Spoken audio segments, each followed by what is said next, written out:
দীপু, তুমি কি জানো এই শহরের সবচেয়ে সুন্দরী আর বড়লোক মেয়েটা তোমার জন্য কতটা পাগল? এই নাও, এই লিলি ফুলগুলো তোমার ওই শান্ত স্বভাবের সাথে একদম perfect. I love you Dipu. আজ থেকে তুমি শুধু আমার। দীপু, আপনার কি চোখের মাথা খারাপ হয়েছে, নাকি আমি দেখতে লিলি ফুলের মতো নরম? হ্যাঁ, আপনি কে? দীপু কই? আর আপনার গলা তো দীপুর মতো মিষ্টি না। আবার এই শার্টটা, এটা তো দীপু পরতো, সেজন্যই আমি। আমি আকাশ, দীপুর ছোট ভাই। আর যে সাদা শার্টটা দেখে আপনি অজ্ঞান হয়ে যাচ্ছেন, ওটা কাল রাতে দীপু ময়লা করে ফেলে রেখেছিল বলে আজ আমি কেচে ইস্ত্রি করে পরে বেরিয়েছি। এখন বলেন, রাস্তার মাঝখানে এভাবে আমাকে প্রপোজ করার সাহস পেলেন কোত্থেকে? লজ্জা করে না? আর দীপুকে চেনেন কি করে আপনি? লজ্জা? লজ্জা তো আপনার হওয়া উচিত। আমার মতো এক রাজকন্যার কাছ থেকে লিলি ফুল পেলেন, আপনার তো ধন্য হওয়া উচিত ছিল। আর আপনি আমাকে ধমকাচ্ছেন? শোনেন মিস্টার, আমি নদী, এই শহরের বিখ্যাত ব্যবসায়ী আরমান সাহেবের একমাত্র মেয়ে। বড়লোক বাপের মেয়ে বলে কি রাস্তাঘাটে যাকে তাকে প্রপোজ করার লাইসেন্স পেয়ে গেছেন? এখন ধরা খাওয়ার পর তো সবাই এটাই বলে, আপনাকে না অন্য একজনকে করতে আসছিলাম। কেন? প্রেম কি বাজারের শাকসবজি নাকি, যে একজনকে না পেলে অন্যজনকে দিয়ে কাজ চালিয়ে নেবেন? ফাজিল মেয়ে কোথাকার। মুখ সামলে কথা বলেন। আমি দীপুকে ভালোবাসি। আমি তো ভেবেছি দীপু আসছে। আপনাদের হাইট আর এই ড্রেসটা দেখে আমি কনফিউজড হয়ে গেছি। Sorry, just a mistake. Mistake? নিজের বয়সের দিকে তাকান। দীপু আপনার চেয়ে কত বড় জানেন? ও শান্ত, পড়াশোনা নিয়ে থাকে। আর আপনি, দেখে তো মনে হয় সারাদিন আয়নার সামনে মেকআপ নিয়ে থাকেন আর ছেলেদের পেছনে ফুল নিয়ে ঘোরেন। এই মেয়ে আসছে আমার ভাইকে পটাতে। বাড়ি যান, গিয়ে পুতুল খেলেন। রাজপুত্রের স্বপ্ন দেখা বন্ধ করেন, পিচ্ছি। পিচ্ছি? আপনি আমাকে পিচ্ছি বললেন? আমি কলেজের গণ্ডি পার হয়েছি ঠিকই, কিন্তু প্রেমের বয়সে কোনো সীমা নেই। আর আপনি আমাকে পিচ্ছি বলছেন? আমি আর দীপু সমবয়সী, তবে আপনাকে দেখে মনে হচ্ছে পিচ্ছি আপনি নিজেই। আপনি যেহেতু দীপুর ছোট, তবে আমারও ছোট। আমি আপনার সিনিয়র, সম্মান দিয়ে কথা বলুন। আর হ্যাঁ, আপনার ভাই দীপুকে আমি ছাড়ছি না। সে আমার নীল পরী, থুক্কু। ও আমার রাজকুমার। আপনি তো একটা সাক্ষাৎ ডাইনি, মানে সাক্ষাৎ গুন্ডা। কী সব বলে, পাগল নাকি? আমি গুন্ডা নাকি সেটা পরে বুঝবেন। খবরদার, আমার ভাইয়ের আশেপাশে যেন আপনাকে না দেখি। আমরা গরিব হতে পারি, কিন্তু আমাদের আত্মসম্মান অনেক বেশি। আপনার মতো লোভী আর প্লে গার্ল টাইপ মেয়েদের আমি চিনে রেখেছি। লোভী? আমি আপনাকে দেখে নেব। এই আকাশ চৌধুরী, সরি আকাশ, যাই হন না কেন, আমি দীপুকে জয় করেই ছাড়বো। আর আপনাকে বুঝিয়ে দেব এই সিনিয়র মেয়েটা যখন কারোর পিছে লাগে তখন তার অবস্থা কি হয়। বাংলা সিনেমা বেশি দেখেন নাকি? যত সব। শহরের এক অভিজাত এলাকার ঝকঝকে রাস্তা, রাস্তার পাশে একটি দামি স্পোর্টস কার দাঁড় করানো। গাড়ির বনেটের ওপর হেলান দিয়ে দাঁড়িয়েছিল নদী, পরনে দামি ডিজাইনার টপস আর জিন্স, চোখে কয়েক হাজার টাকার সানগ্লাস, হাতে একটা দামি পারফিউমের বক্স আর এক গুচ্ছ সাদা লিলি ফুল। নদীর হার্টবিট আজ মিউজিক প্লেয়ারের বেজের মতো ধকধক করছে। আজ সে তার স্বপ্নের রাজকুমার দীপুকে নিজের মনের কথা বলবেই। সামনে থেকেই হেঁটে আসছে এক যুবক, পরনে সাদা শার্ট, ঠিক সেই শার্টটা যেটা পরে নদী দীপুকে প্রথমবার ইউনিভার্সিটির লাইব্রেরিতে দেখে ফিদা হয়েছিল। ছেলেটি কাছাকাছি আসতেই নদী তার পথ আটকে দাঁড়ালো, একদম ফিল্মি স্টাইলে ফুলগুলো এগিয়ে দিয়ে প্রপোজ করলো। আচমকা এমন কথা শুনে ছেলেটি থমকে দাঁড়ালো, কিন্তু কোনো উত্তর নেই। নদী এক চোখ খুলে চশমার ওপর দিয়ে তাকালো। কি, সামনে যে দাঁড়িয়ে আছে তার চোখ দুটো তো দীপুর মতো মায়াবী নয়, বরং সেখানে একরাশ বিরক্তি আর জেদ খেলা করছে। চেহারায় দীপুর সেই শান্ত ভাবটা নেই, আছে এক রুক্ষ গাম্ভীর্য। এরপর দুজনের তর্ক হলো। নদী গটগট করে তার দামি গাড়িতে উঠে স্টার্ট দিল। আকাশ একরাশ বিরক্তি নিয়ে তাকিয়ে রইল। সে জানতো না এই জেদি আর চঞ্চল মেয়েটা তার শান্ত ভাই দীপু আর তার নিজের জীবনে কি বিশাল ঝড় নিয়ে আসতে চলেছে। আসলে কাহিনী হলো নদী যেমন সুন্দরী তেমনি জেদি। মাসখানেক আগে ইউনিভার্সিটির এক সেমিনারে সে দীপুকে দেখেছিল। দীপু ছিল শান্ত, মিতভাষী এবং অসম্ভব মেধাবী। নদীর মনে হয়েছিল এই তো সেই হিরো যাকে নিয়ে আমি সারা জীবন রাজত্ব করব। নদী খোঁজ নিয়ে জানতে পারে দীপুরা মধ্যবিত্তের চেয়েও কিছুটা গরিব। দীপুর ছোট ভাই আকাশ টিউশনি করে আর ছোটখাটো কাজ করে সংসার চালায়। দীপু কিন্তু আদতে খুব একটা সুবিধের ছেলে নয়। সে দেখতে শান্ত হলেও তলে তলে বেশ চতুর। সে মেয়েদের থেকে দামি গিফট নিতে পছন্দ করে, যদিও মুখে খুব বিনয় দেখায়। কিন্তু আকাশের চোখে তার বড় ভাই হলো আদর্শ। আকাশ চায় না কোনো বড়লোক বাড়ির চপল মেয়ে এসে তার ভাইয়ের জীবনটা নষ্ট করুক। নদী চলে যাওয়ার পর গলি থেকে আকাশের দুই বন্ধু উজ্জ্বল আর রাজু বের হয়ে এলো। কিরে আকাশ, প্রপোজ তো তুই খেয়ে গেলি, পিচ্চি মেয়ে বলে তোকে ধুয়ে দিল রে। মেয়েটা কিন্তু হেব্বি ছিল ভাই, কি দামি গাড়ি। ও দীপু ভাইয়ের পিছে লেগেছে, মানে নির্ঘাত কোনো গোলমাল হবে। আকাশ রাগের শার্টের বোতাম ঠিক করতে করতে বলল, গোলমাল আমি হতে দেব না। ওই মেয়েটা প্লেগার। দীপু ভাই সহজ সরল মানুষ, ওকে পটিয়ে নিজের খেলনা বানাতে চায়। আমি আকাশ থাকতে ওই নদীর জল আমাদের ঘর পর্যন্ত পৌঁছাতে পারবে না। ও আমাকে অপমান করেছে, আমাকে পিচ্চি বলেছে। এবার দেখুক আমি কি করি। আকাশ তার বন্ধুদের নিয়ে কাজের দিকে রওনা দিল। নদীর জেদ যেন চৈত্র মাসের দাবদাহের মতো বেড়েই চলেছে। আকাশের সাথে সেই বিচ্ছিরি ঝগড়ার পর সে সোজা বাড়ি গিয়ে তার বিশাল বেডরুমে এসির নিচে বসেও শান্ত হতে পারছে না। তার চোখে কেবল ভাসছে আকাশের সেই তাচ্ছিল্য ভরা চাহনি। সে ভাবছে, একটা মধ্যবিত্ত ঘরের ছেলে, সে কি না আমাকে পিচ্চি মেয়ে বলে, অপমান করে। আর দীপু, আহা, দীপু তো একদম শান্ত পানির মতো। আহা, আকাশ নামের ওই কাটাকে আগে সরাতে হবে, তবেই দীপু আমার হবে। নদী পরদিন কলেজে গেল একদম হিরোইন স্টাইলে। তার বান্ধবী তনিমা আর মিম তাকে ঘিরে ধরলো।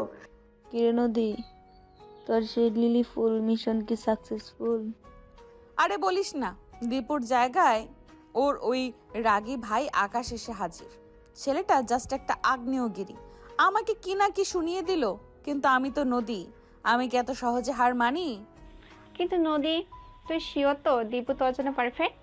আকাশকে দেখে তো মনে হলো বেশ প্রোটেক্টিভ। আকাশ হচ্ছে একটা কাঁটা, আর ও আমার জুনিয়র ইয়ার। ওটাকে সরালেই দীপু আমার হাতের মুঠোয়। দীপু অনেক শান্ত, ওকে আমি যা বলবো ও তাই শুনবে। নদী যখন এই ষড়যন্ত্র করছে, তখন তার কলেজ থেকে আধা ঘন্টা দূরের অন্য এক সরকারি কলেজে দীপু তার পড়াশোনা আর পার্ট টাইম ব্যক্তিত্ব নিয়ে ব্যস্ত। দীপু দেখতে খুব সাধারণ হলেও তার মধ্যে একটা অদ্ভুত আকর্ষণ আছে। সে খুব নরম গলায় কথা বলে, যা শুনে মেয়েরা সহজেই গলে যায়। দীপু গরিব হতে পারে, কিন্তু সে দামি জিনিসের কদর বোঝে। কলেজে এক বড়লোক বাবার মেয়ে সুমি দীপুকে একটা দামি স্মার্ট ওয়াচ গিফট করতে চাইলো। দীপু খুব নিচু স্বরে লাজুক হেসে বলে, সুমি, এসব কেন দিচ্ছ? আমি তো গরিব মানুষ, এসব দামি জিনিস আমাকে মানায় না। আরে দীপু, তোমাকে অনেক মানাবে, প্লিজ রাখো না। দীপু শেষমেশ ঘড়িটা নিল ঠিকই, কিন্তু এমন ভাব করলো যেন সে খুব বাধ্য হয়ে নিচ্ছে। আসলে দীপু খুব ভালো করেই জানে কিভাবে নিজের ইমেজ ঠিক রেখে মেয়েদের পকেট খালি করতে হয়। আকাশ তার ভাইকে দেবতার মতো ভক্তি করে। সে ভাবতেও পারে না তার বড় ভাই তলে তলে এত বড় একজন ধুরন্ধর। রাত 10টা। আকাশের ছোট ভাড়া বাসায় একটি টিমটিমে বাল্ব জ্বলছে। আকাশ রান্নাঘর থেকে আলু ভর্তা আর ডাল নিয়ে এলো। দীপু বিছানায় শুয়ে সুমির দেওয়া সেই দামি ঘড়িটা দেখছিল। আকাশকে ঢুকতে দেখে দ্রুত সেটা বালিশের নিচে লুকিয়ে ফেললো। ভাই, শরীরটা কি আজ বেশি খারাপ? শুয়ে আছো কেন? না রে আকাশ, একটু মাথা ব্যথা করছে। টিউশনি শেষ করে ফিরতে ফিরতে টায়ার্ড হয়ে গেছি। ভাই, আজ রাস্তার মাঝখানে একটা পাগল মেয়ের সাথে আমার দেখা হয়েছিল। নদী না কি যেন নাম, বড়লোক বাপের বেটি, খুব ভাব। সে কিনা তোমার নাম নিয়ে উল্টাপাল্টা বলছিল। তুমি কি ওরে চেনো? নদী? ও, ওই যে ফার্স্ট ইয়ারে পড়ে। না না, আমি চিনি না ঠিক মতো, হয়তো লাইব্রেরিতে একদিন নামে জিজ্ঞাসা করছিল। শোনো ভাই, এই বড়লোক ঘরের মেয়েরা আমাদের মতো ছেলেদের নিয়ে খেলা করে। তুমি খুব সহজ সরল মানুষ, ওদের পাল্লায় পড়ো না। ওই নদী মেয়েটা কিন্তু সুবিধার না। তুই চিন্তা করিস না আকাশ, আমি তো পড়াশোনা ছাড়া কিছুই বুঝি না।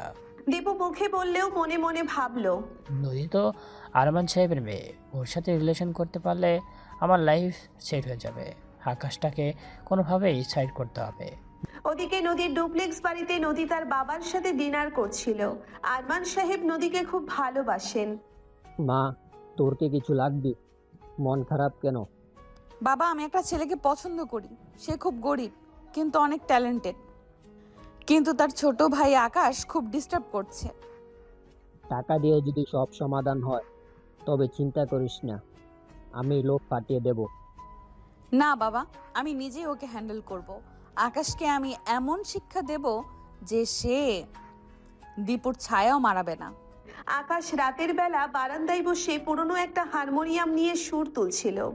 তার মনটা আজ কু ডাকছে। সে নদীর চোখে যে জেদ দেখেছে তা ভালো কিছুর সংকেত নয়। নদী, তুমি ভাবছো টাকা দিয়ে আমার ভাইকে কিনে নেবে? আমি আকাশ থাকতে আমাদের ঘরের ইজ্জত রাস্তায় নামতে দেব না। তুমি যদি আমার ভাইয়ের পিছে আসো তবে আমি তোমার জীবন তেজপাতা করে দেব। আকাশের বন্ধুরা মেসেজ দিল, কিরে আকাশ, তারপর কি খবর বল? মেয়েটা আর কিছু করলো? তা কাল কি নদীর গাড়িতে চড়বি নাকি? আকাশ ফোনটা আছাড় দিয়ে ফেলে দিল। পরদিন সকালে নদী ঠিক করলো সে আকাশের হদিশ বের করবে। সে জানে আকাশ কোথায় পার্ট টাইম কাজ করে। সে তার বান্ধবীদের নিয়ে আকাশের সেই কর্মস্থলে গিয়ে হাজির হলো। এই যে মিস্টার আকাশ, কাল তো অনেক বড় বড় কথা বলছিলেন। আজ দেখুন, আমি আপনার বাড়ির সামনে একটা দামি গিফট পাঠিয়েছি দীপুর জন্য। দেখি আপনি কিভাবে আটকান। নদী, আপনি সীমা লঙ্ঘন করছেন। আমার বাড়িতে দামি গিফট পাঠানোর আগে নিজের অকাতটা একবার আয়নায় দেখে নেবেন। আপনি যা করছেন ওটা ভালোবাসা না, ওটা হলো টাকার আস্ফালন। দুজনের মাঝখানে যেন বিদ্যুতের স্ফুলিঙ্গ ছুটছে।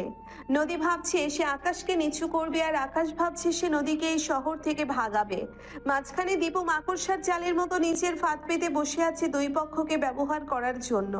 নদী পরদিন সকালে তার লাল রঙের স্পোর্টস কারটা নিয়ে সোজা দীপুর কলেজের গেটে গিয়ে হাজির হলো। হাতে বিশাল এক প্যাকেট, সবচেয়ে দামি ব্র্যান্ডেড একটি ল্যাপটপ।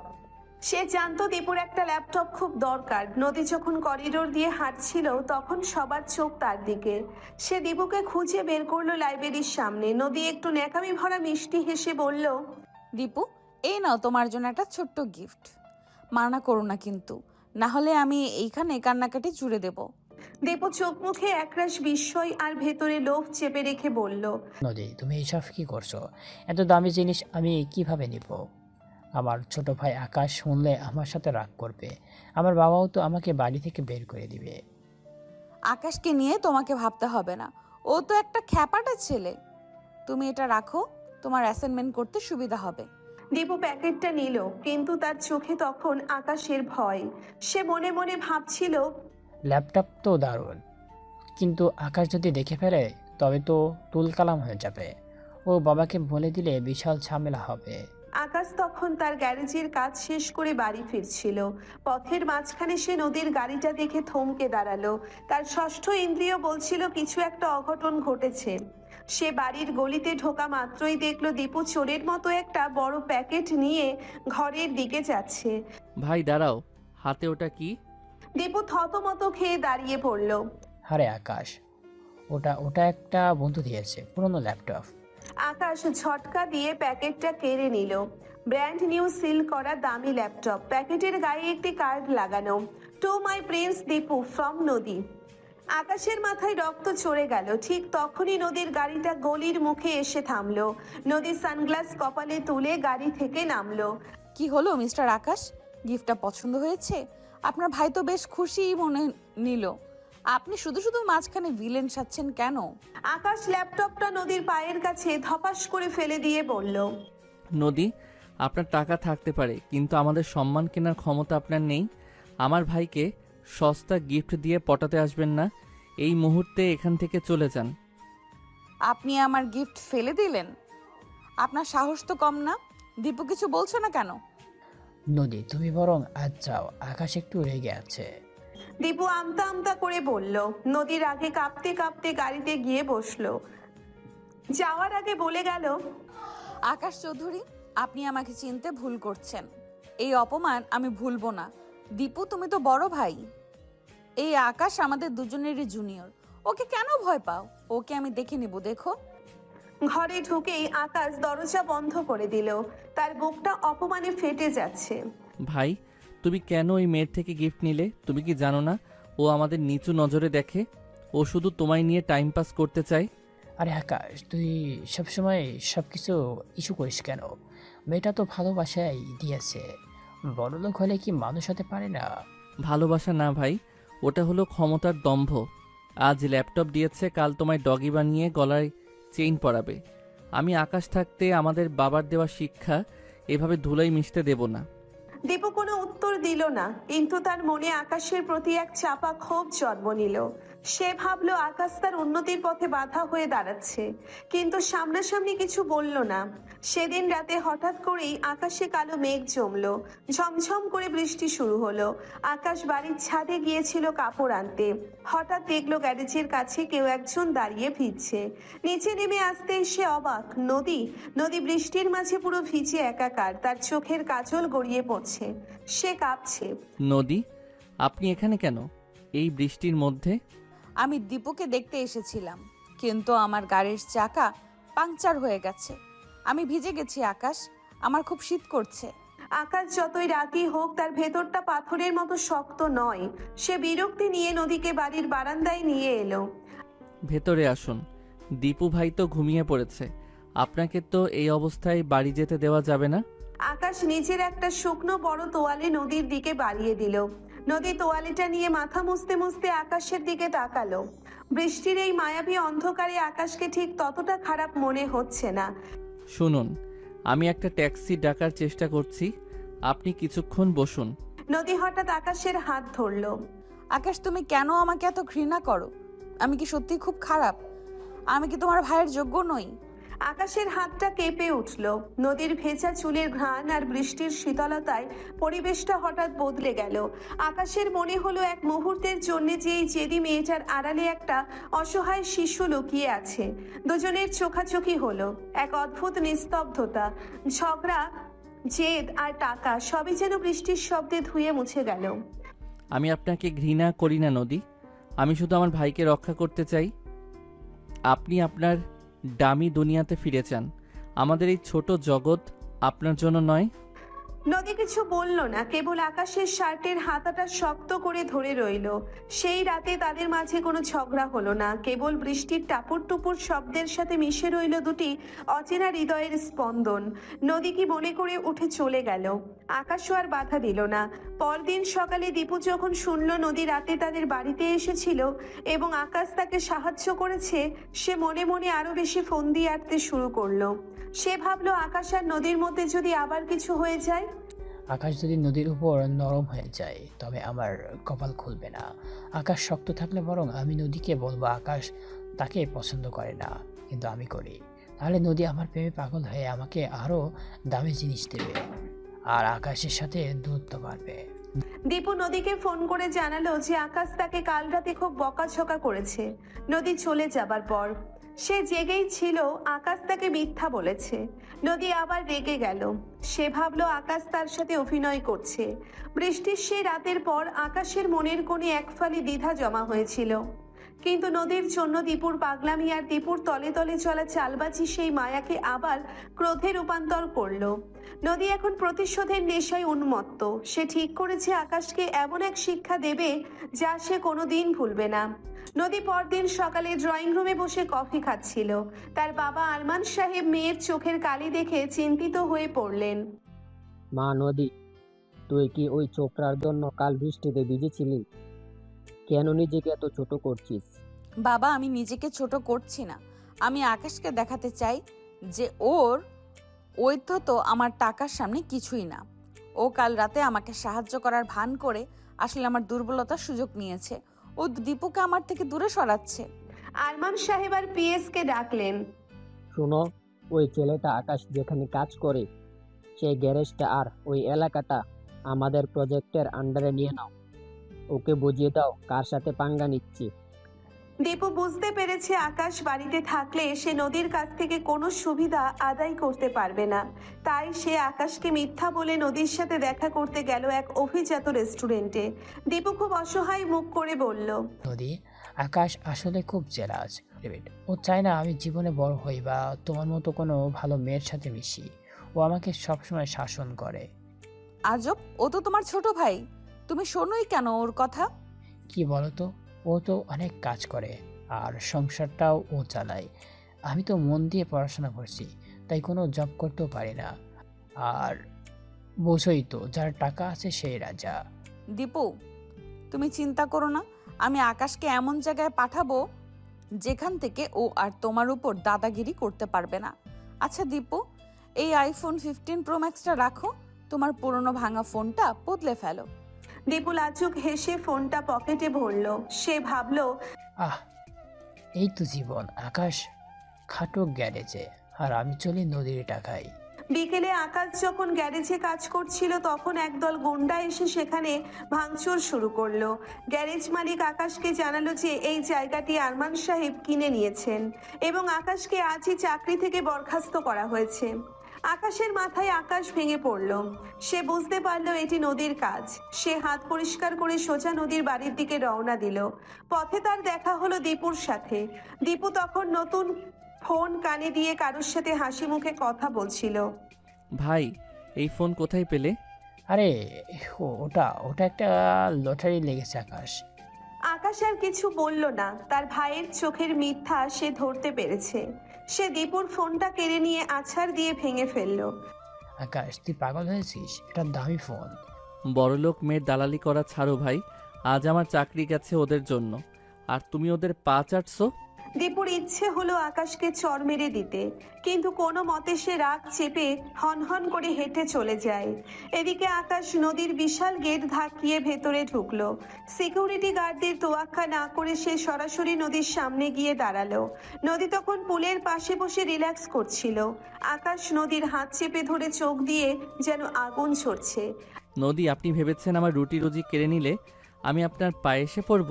আপনি আমার গ্যারেজ বন্ধ করেছেন, আমার ভাইয়ের হাতে বিষ তুলে দিচ্ছেন। আপনার টাকার অহংকার আমি আজ ভেঙে দেব। ছাড়ো না আমাকে, আপনার সাহস তো কম না। গার্ডস! আকাশ নদীকে ছেড়ে দিয়ে একটা বিদ্রুপের হাসি হাসলো। গার্ড ডাকছেন? ডাকুন, কিন্তু শুনে রাখুন নদী, আপনি দীপুকে পাবেন না। দীপু আপনাকে ভালোবাসে না, ও ভালোবাসে আপনার টাকাকে। আর আমি আকাশ, আমি যদি জেদ ধরি তবে আপনার এই প্রাসাদ আমি ধুলোয় মিশিয়ে দেব। আপনি আমাকে পিচ্চি ছোকরা বলেছিলেন না? এবার দেখুন এই ছোকরা কি করে। আকাশ নদীর দামি শোপিসগুলো লাথি দিয়ে ভেঙে চুরমার করে দিল। নদী ভয়ে আর বিস্ময়ে তাকিয়ে রইল। আকাশের এই রুদ্রমূর্তি সে আগে দেখেনি। নদী আকাশকে থামাতে গেল। You bloody, are you mad? কি করছো এসব? ধস্তাধস্তির এক পর্যায়ে নদী ছিটকে পড়ে যেতে নিলে আকাশ তাকে ধরে ফেলল। আবার সেই বৃষ্টির রাতের মতো তারা খুব কাছাকাছি। আকাশের গায়ের ঘাম আর রাগের তপ্ত নিঃশ্বাস নদীর মুখে লাগছে। নদীর হার্টবিট বেড়ে গেল। সে আকাশের চোখে তাকিয়ে ঘৃণা খুঁজতে চাইল, কিন্তু দেখলো সেখানে এক গভীর ক্ষত। আপনি একটা পাথরের মূর্তি নদী, আপনি ভালোবাসা বোঝেন না, কেবল জয় করতে জানেন। আকাশ ঝটকা দিয়ে নদীকে সরিয়ে দিয়ে বেরিয়ে গেল। নদী মেঝের ওপর বসে হাঁপাতে লাগলো। তার মনে এক অদ্ভুত অনুভূতি হচ্ছে। সে কি আসলেও দীপুকে চায়, নাকি আকাশের এই অদম্য পৌরস তাকে টানছে? দীপু বাড়ি ফিরে আকাশের ওপর চড়াও হলো। তোর জন্য আমার ফোন ভাঙলো, আমার প্রেস্টিজ গেল। আমি আর তোর সাথে থাকবো না। দীপু ব্যাগ গুছিয়ে নদীর বাড়ির গেস্ট হাউসে গিয়ে উঠল। নদী তাকে আশ্রয় দিল কেবল আকাশকে জেতানোর জন্য। আকাশ এখন বাড়িতে একা। তার বাবাও একটা কাজে গেছেন। মা মরার পর বাবাই তাদের আগলে রেখেছে। বাবাকে কিছু জানানো যাবে না। তার চারপাশ অন্ধকার। তার ভাই তাকে ছেড়ে চলে গেছে সেই মেয়ের কাছে যাকে সে ঘৃণা করে। কিন্তু আকাশ দমে যাওয়ার পাত্র নয়। সে বন্ধুদের কল করলো। উজ্জ্বল, রাজু, অপারেশন নদী শুরু করো। এবার আর ডিফেন্স নয়, এবার অ্যাটাক হবে। শুরু হলো এক নতুন খেলা। দীপু ভাবছে সে জিতে গেছে। নদী ভাবছে সে আকাশকে একঘরে করে ফেলেছে। কিন্তু আকাশের নীরবতা যে এক বিশাল ঝড়ের সংকেত তা তারা কেউ জানে না। পরদিন সকালে আকাশ নদীর অফিসের সামনে গিয়ে দাঁড়ালো। কিন্তু এবার ফুল হাতে নয়, বরং নদীর বাবার কিছু গোপন দুর্নীতির ফাইল হাতে। পরদিন সকালে আকাশ সাধারণ পোশাকেই আরমান সাহেবের অফিসের সামনে গিয়ে দাঁড়ালো। সিকিউরিটি গার্ডরা তাকে আটকাতে চাইলে সে ঠান্ডা গলায় বলল, আরমান সাহেবকে গিয়ে বলো তার পানামা প্রজেক্টের কিছু ফাইল আমার কাছে আছে, যা লিক হলে তার সাম্রাজ্য তাসের ঘরের মতো ভেঙে পড়বে। মিনিট পাঁচেকের মধ্যে আকাশকে আরমান সাহেবের খাস কামরায় নিয়ে যাওয়া হলো। আরমান সাহেব রাগে চোখে আকাশের দিকে তাকালেন। কত টাকা চাও তুমি? আমার মেয়েকে ডিস্টার্ব করা বন্ধ করার জন্য কত নেবে? আকাশ একটি ফাইল টেবিলের উপর রেখে বলে, টাকা দিয়ে যদি সব কেনা যেত সাহেব, তবে আপনার মেয়াদ সুখী থাকতো। আপনার এই প্রজেক্টে যে জালিয়াতি হয়েছে তার সব প্রমাণ এখানে। আমি এটা পুলিশকে দেব না যদি আপনি নদীকে সামলান। নদী আমার ভাইকে টাকার লোভ দেখিয়ে নষ্ট করছে, ওকে বলুন এই খেলা বন্ধ করতে। আরমান সাহেব থতমত খেয়ে গেলেন। তিনি বুঝতে পারলেন এই ছেলেটা কেবল গ্যারেজের মেকানিক নয়, সে যথেষ্ট বুদ্ধিমান। ঠিক আছে, তুমি যাও, দেখছি। আকাশ রেগে চলে যায়। ওদিকে নদীর গেস্ট হাউসে দীপু এখন নবাবী মেজাজে। সে নদীকে বলল, নদী, আমার একটা স্পট বাইক খুব দরকার। আকাশ সবসময় আমাকে বসে যেতে বাধ্য করতো, তাই কিনতে পারিনি। নদী প্রথমবার দীপুর দিকে তাকিয়ে একটু অস্বস্তি বোধ করলো। তার মনে পড়ল আকাশের কথা। ও আপনাকে ভালোবাসে না, ও ভালোবাসে আপনার টাকাকে। দীপুর চোখে সে আজ সেই লালসাটা পরিষ্কার দেখতে পেল। তবু জেদ মেটাতে সে বাইক কিনে দিতে রাজি হলো। ঠিক তখনই আরমান সাহেব নদীকে ডেকে পাঠালেন। নদী শোনো, আকাশকে আর বিরক্ত করবি না, ওর মতো ওকে থাকতে দে। আজব তো, তুমি কথা কেন বলছো হঠাৎ? এত কফিয়ত দিতে পারবো না, যা বললাম মনে রাখিস। তিনি নদীকে কড়া ভাষায় শাসন করলেন এবং আকাশকে আর ডিস্টার্ব করতে নিষেধ করলেন। নদী অবাক হলো, আকাশ তার বাবাকে কিভাবে হাত করলো। না, আকাশের সাথে কথা বলবো। ও কি বলেছে বাবাকে? ওর এত সাহস, ওর জন্য বাবা আমাকে বকলো। নদী ঠিক করলো সে আকাশের সাথে সরাসরি কথা বলবে। সে আকাশকে এক নির্জন রেস্টুরেন্টে ডিনারের দাওয়াত দিল। আকাশ এলো, তবে তার চোখে মুখে কোনো ভয় নেই। রেস্টুরেন্টের আলো ছিল মায়াবী, চারপাশটা খুব শান্ত। নদী আজ খুব সাধারণ একটা নীল শাড়ি পরেছে, যা দেখে আকাশের বুকটা একবার কেঁপে উঠল। আপনি আমার বাবাকে ভয় দেখিয়েছেন আকাশ। আপনি কতটা নিচে নামতে পারেন? আপনার বাবা যখন আমার রুজি কেড়ে নিয়েছিল তখন কোথায় ছিল আপনার নীতি কথা? নদী, আপনি এখনো বুঝছেন না, দীপু ভাই আপনাকে ধ্বংস করে দেবে। ও আপনার টাকার জন্য অভিনয় করছে। মিথ্যা কথা। দীপু আমাকে সম্মান করে, আর আপনি তো কেবল ঝগড়া করতে জানেন। তো ডেকেছেন কেন এখানে? তোমাকে তোমার জায়গাটা বুঝিয়ে দিতে। কি বলতে চাইছেন? বাবার ব্রেন ওয়াশ করে লাভ নেই। দীপুকে আমি ছাড়ছি না। আপনি পাগল আছেন তো? আপনাকে বোঝাতেই পারছি না। বুঝতে হবে না আমার কি সমস্যা। দীপু আমার, আমি দীপুর, বাস, কোনো কথা হবে না। ঝগড়া করতে করতে নদী হঠাৎ উত্তেজিত হয়ে দাঁড়িয়ে পড়ল। টেবিলের এক পাশে রাখা গ্লাস উল্টে নদীর শাড়িতে জল পড়ল। আকাশ দ্রুত টিস্যু নিয়ে নদীর হাত পরিষ্কার করতে গেল। আবার সেই বিদ্যুৎপৃষ্ট হওয়ার মতো অনুভূতি। দুজনের খুব কাছাকাছি অবস্থান। নদী আকাশের চোখের দিকে তাকিয়ে দেখলো নদীও তাকে দেখছে। আকাশের হাত যখন নদীর হাতের ওপর স্থির হলো, নদী বুঝতে পারল সে এই ছেলেটাকে কেন যেন দূরে সরাতে পারছে না। কেমন যেন একটা মোহ এখানে। আকাশের গায়ে সেই মেহনতি মানুষের সুঘ্রাণ নদীর দামি পারফিউমকে হার মানাচ্ছে। নদী, আপনি জেদ ছাড়ুন। আমি আপনাকে কষ্ট দিতে চাই না, কিন্তু দীপু ভাইয়ের থেকে আপনাকে দূরে থাকতেই হবে। নদী এক ঝটকায় হাত সরিয়ে নিল। আমি আপনার কথা শুনবো না আকাশ। আমি দীপুকেই বিয়ে করব। আকাশ চলে যাওয়ার পর নদী গেস্ট হাউসে ফিরে এমন এক দৃশ্য দেখলো, তার পায়ের তলা থেকে মুহূর্তেই মাটি সরে গেল। দীপু তার এক বন্ধুর সাথে ফোনে কথা বলছে আর হাসছে। আরে ভাই, নদী তো একটা সোনার ডিম, পাড়া হাঁস। ওকে পাঠিয়ে বাইকটা বের করে নিয়েছি। বিয়ের পর ওর বাবার অর্ধেক প্রপার্টি আমার নামে লিখিয়ে নিব। আর ওই আকাশ গাধাটা ভাবে আমি খুব নিরোহী। অবশ্য এখন একটু বুঝেই গেছে আমি কেমন। নদীকে বুঝতেও চাচ্ছে, তার আগেই মিশন কমপ্লিট করতে হবে। আমি বুঝি না ভাই, এই আকাশটা আমার ভাই না শত্রু। নদী দরজার আড়ালে দাঁড়িয়ে সব শুনল। তার পায়ের তলা থেকে মাটি সরে গেল। আকাশের প্রতিটি কথা আজ ধ্রুব সত্য হয়ে তার সামনে এলো। সে বুঝলো সে যাকে রাজকুমার ভেবেছিল সে আসলে এক লোভী দানব, আর যাকে সে গুন্ডা ভেবেছিল সেই আকাশই তাকে আগলে রাখার চেষ্টা করেছে। সে দীপুকে কিছু বলতে পারলো না, বহু কষ্টে নিজের কান্নাটা চেপে রাখলো। রাত তখন 2টো। আকাশ তার ভাঙা ঘরে একা বসেছিল।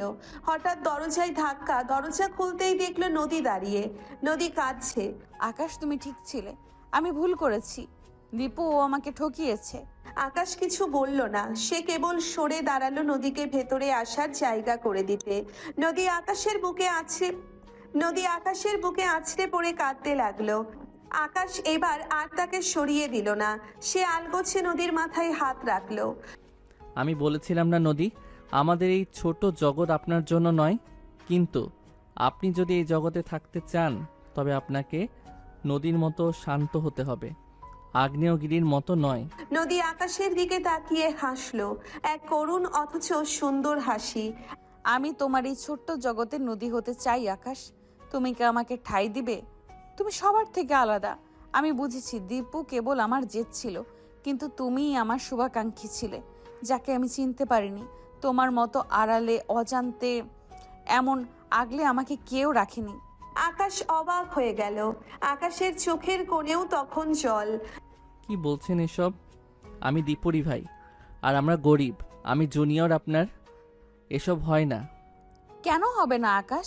আমি ভেঙে আছি, আমি অথই সাগরে। তুমি টেনে না উঠালে যে ডুবে যাব।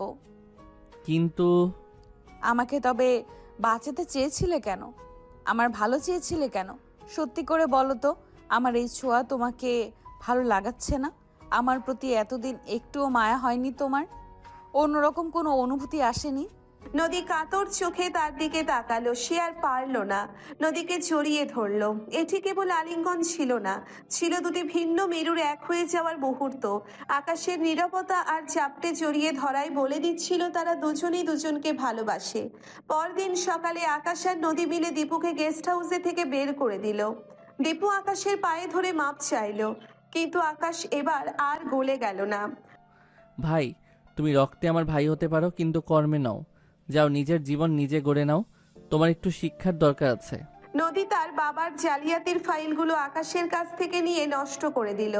আরমান সাহেব আকাশের সততায় মুগ্ধ হয়ে তাকে তার কোম্পানির বড় পজিশনে জয়েন করার অফার দিলেন। নদী আকাশের হাত ধরে। এখন তো আমি পিচ্চি মেয়ে নই, তাই না? আপনি এমনিতেও পিচ্ছি না, আমার 3 বছরের সিনিয়র। আর এখন আপনি আমার অধিকার, আর আমি আপনার সেই পিচ্চি ছোকরা যে সারা জীবন আপনার পথ আগলে রাখবে। ঘৃণা থেকে শুরু হওয়া এই বৈরতির গল্প আজ এক নীলখামে বন্দী হলো। নদী আর আকাশ এখন একে অপরের পরিপূরক। দীপু তার লোভের শিক্ষা পেল, আর আকাশ পেল তার সত্যিকারের ভালোবাসা। শহরের সেই ব্যস্ত রাস্তায় আজ আর কোনো ঝগড়া নেই, আছে কেবল দুটি হৃদয়ের অবিরাম পথ চলা। কিন্তু এত সহজেই কি সব শেষ হয়ে যাবে শুরু না হতেই? একদমই না। আকাশ আর নদীর গল্পটা যেখানে শেষ হওয়ার কথা ছিল, সেখান থেকেই আসলে এক নতুন শুরু হলো। নদীর বাবার জালিয়াতি আর দীপুর বিশ্বাসঘাতকতা ধামাচাপা পড়লেও সামাজিক মর্যাদা আর আভিজাত্যের লড়াইটা এত সহজে থামার নয়। আরমান সাহেব মুখে মেনে নিলেও মনে মনে এই গ্যারেজ মেকানিককে নিজের জামাতা হিসেবে গ্রহণ করতে পারছিলেন না। আকাশকে ভালো ছেলে মানেন ঠিক, কিন্তু মেয়ে জামাই এ তো সম্ভব নয়। নদীকে বললেও মানবে না, আবার একমাত্র মেয়ের মনও ভাঙতে পারছেন না। অন্যদিকে নদীর জেদ এখন ভালোবাসায় রূপান্তরিত হয়েছে, যা আরো বেশি ভয়ঙ্কর। আরমান সাহেব আকাশকে তার অফিসে ডেকে পাঠালেন। আকাশ, তুমি নদীকে ভালোবাসো দাবি করছো, কিন্তু নদীর লাইফস্টাইল সম্পর্কে তোমার ধারণা আছে? ও যে পারফিউম মাখে, তার দাম তোমার 3 মাসের বেতনের সমান। আমি তোমাকে আমার কোম্পানিতে ডিরেক্টর পোস্ট দিচ্ছি, কিন্তু শর্ত একটাই, তোমাকে প্রমাণ করতে হবে তুমি নদীর যোগ্য। সাহেব, আমি নদীর যোগ্য কিনা সেটা নদী ঠিক করবে, আপনার ডিরেক্টর পোস্ট নয়। আমি গ্যারেজে কাজ করে যে রুটি কিনি তার আপনার এসি রুমের বিরিয়ানির চেয়ে অনেক বেশি। নদী যদি এই আকাশকে ভালোবাসে তবে সে আধা পেটা খেয়েও সুখে থাকবে। আরমান সাহেব মনে মনে হাসলেন। আকাশ চলে গেল। তিনি জানতেন এই অহংকারী আকাশের পতন ঘটাবে। তিনি গোপনে দীপুকে আবার ডেকে পাঠালেন। দীপু এখন ঘর ছাড়া, বাবার সাথেও যোগাযোগ নেই। ঠিক যোগাযোগ নেই না, তার বাবা ফিরে এসেছে, কিন্তু আকাশের কাছে সব শুনে তিনিও দীপুকে বাড়িতে ঠাঁই দেননি। কিন্তু তার লোভ মরে যায়নি। আরমান সাহেব তাকে ব্যবহার করার এক নতুন সুযোগ দিলেন। বিকালে তারা পার্কে দেখা করলো। দীপু, তুমি যদি আকাশ আর নদীর মাঝে দেওয়াল হতে পারো তবে আমি তোমাকে বিদেশে সেটেল করে দেব। একদম চিন্তা করবেন না, সব করছি আমি, দেখুন শুধু। দীপু আবার এক নাটক সাজালো। সে নদীর কাছে গিয়ে হাত পা ধরে কাঁদতে লাগলো। নদী, ও আসলে তোমাকে ঠকাচ্ছে। ও তোমার বাবার প্রপার্টি হাতানোর জন্য এই নাটক করেছে। ও চাই আমি সরে যাই যাতে ওই একাই রাজত্ব করতে পারে। তুমি ভাবলে কি করে তোমার এই জালিয়াতি আমি বিশ্বাস করব? এখন আকাশ আমার হয়েছে, তাই এসব বলছো? না, তুমি আমার কথা বিশ্বাস করবে না জানি না, প্রমাণ এনেছি।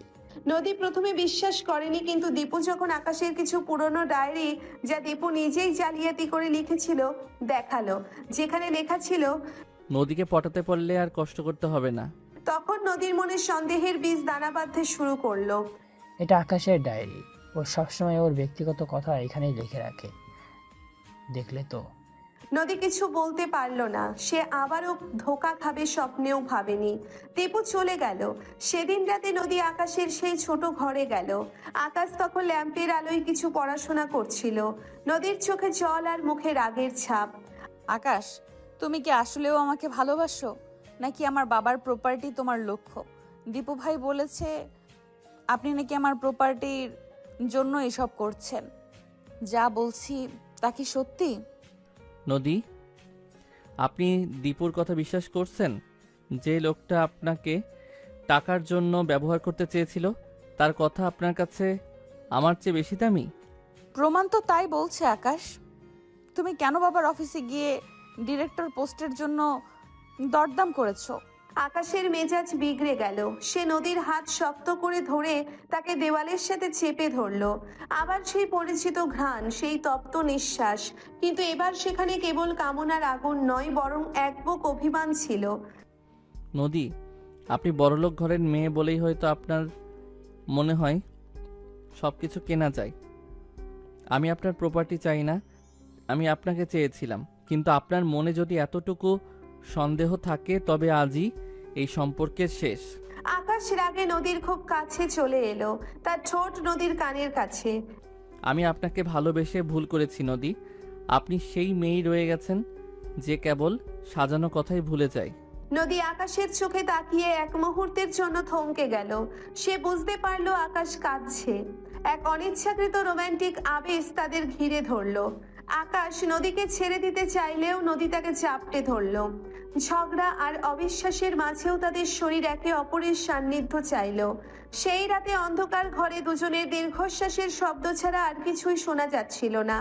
পরদিন সকালে আকাশ সিদ্ধান্ত নিল সে আর এই শহরে থাকবে না।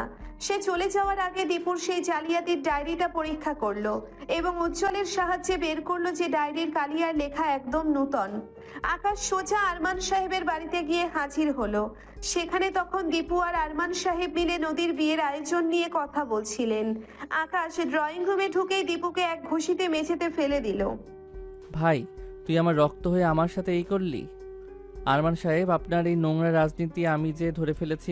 নদী, তুমি এত বোকা। এটা যে একদম নতুন কালি সেটাও দেখনি। নদী ডায়েরিটা টান মেরে ভালো করে দেখলো। আকাশ সবার সামনে প্রমাণ করে দিল যে ডায়েরিটা ভুয়া। নদী নিজের ভুল বুঝতে পেরে দীপুর গালে এক কষিয়ে থাপ্পড় মারলো। বের হয়ে যা এখান থেকে দীপু। আর বাবা, তুমি যদি আকাশকে মেনে না নাও তবে আমি আজই এই বাড়ি থেকে ওর সাথে চলে যাব। আরমান সাহেব এবার হার মানলেন। তিনি বাধ্য হয়ে বিয়ের জন্য রাজি হলেন, তবে মন থেকে না। কিছুদিন পর অবশেষে আকাশ আর নদী বিয়ে করলো, তবে আভিজাত্যের নয় বরং বিশ্বাসের। আকাশ আর নদীর নিকাহ সম্পন্ন হলো অত্যন্ত সাদাসিধাভাবে, পাড়ার ছোট এক মসজিদে। কোনো শান শওকত নেই কোনো আলোকসজ্জা। নদীর পরনে সাধারণ এক লাল জামদানি শাড়ি, মাথায় বড় করে টানা ওড়না। কাজী সাহেব যখন জানতে চাইলেন তখন নদী খুব শান্ত অথচ দৃঢ় গলায় বলল, কবুল। আকাশের চোখে তখন জল। এক মেকানিকের ঘরে এমন রাজকন্যা কি আসলেও মানায়? রাত তখন গভীর। আকাশ নদীকে নিয়ে তার পৈতৃক ছোট ঘরে ফিরল। ঘরটা আজ টগর আর বেলি ফুলে সাজানো, যা আকাশ নিজেই তার জমানো টাকা দিয়ে কিনেছে। ঘরের এক কোণে জায়নামাজ বিছানো। নদী, এই ঘরটা আপনার আরমান ভিলার ডাইনিং রুমের চেয়েও ছোট। আমি জানি আপনার অনেক কষ্ট হবে। আমি কি আপনার উপর খুব অন্যায় করে ফেললাম? নদী ঘোমটা সরিয়ে আকাশের চোখের দিকে তাকিয়ে বলে, আকাশ, আমি যে নদী একবার সাগরে মেশার পথ চলা শুরু করে সে বালুচরের চিন্তা করে না। আজ থেকে আপনার এই ছোট্ট ঘরেই আমার জান্নাত। আমি আভিজাত্য দিয়ে নয়, ভালোবাসা দিয়ে আমাদের ঘর সাজাবো। আকাশ আবেগপ্রবণ হয়ে নদীর কপালে একটি পরম আদরের চিহ্ন এঁকে দিল। বাসর রাতের মোমবাতির আলোয় যখন তারা দুজনে আগামীর স্বপ্ন দেখছিল, ঠিক তখনই জানালার কাঁচ ভেঙে একটি পাথর এসে পড়ল মেঝেতে। পাথরের সাথে একটি চিরকুট। নিকা তো করলি আকাশ, কিন্তু বাসরাতটা কি শান্তিতে কাটাতে পারবি? উপহারটা আজ রাতে পৌঁছানোর কথা ছিল, কিন্তু তোলা রইল আগামীর জন্য। তোর এই খুশির ঘরে আমি নিজে আগুন জ্বালাবো। ইতি তোর বড় ভাই দীপু। আকাশ দ্রুত বাইরে বেরিয়ে গেল, কিন্তু কাউকে দেখতে পেল না। অন্ধকারের আড়ালে কেবল একজোড়া হিংস্র চোখ জলজল করছিল। পরদিন সকালে নদীর ঘুম ভাঙল মসজিদের ফজরের আজানে। যে নদী কোনোদিন দুপুর 12টার আগে বিছানা ছাড়েনি, সে আজ অজু করে ফজরের নামাজ আদায় করলো। আকাশের জন্য নাস্তা বানাতে রান্নাঘরের দিকে গিয়ে সে বিপদে পড়ল। মাটির উনুন, কাঠের ধোয়া আর কালি। নদীর ফর্সা মুখটা মুহূর্তেই কালো হয়ে গেল। কাশি শুরু হলো। আকাশ রান্নাঘরে এসে নদীকে দেখে আঁতকে উঠল। নদী, এ কী অবস্থা আপনার? আমি তো বলেছি আপনাকে এসব করতে হবে না। আমি হোটেল থেকে নাস্তা নিয়ে আসবো। একদম না আকাশ, আমি আপনার স্ত্রী। আমি যদি জেদ করে আরমান ভিলা ছাড়তে পারি, তবে এই উনুন ধরানোও আমি শিখব।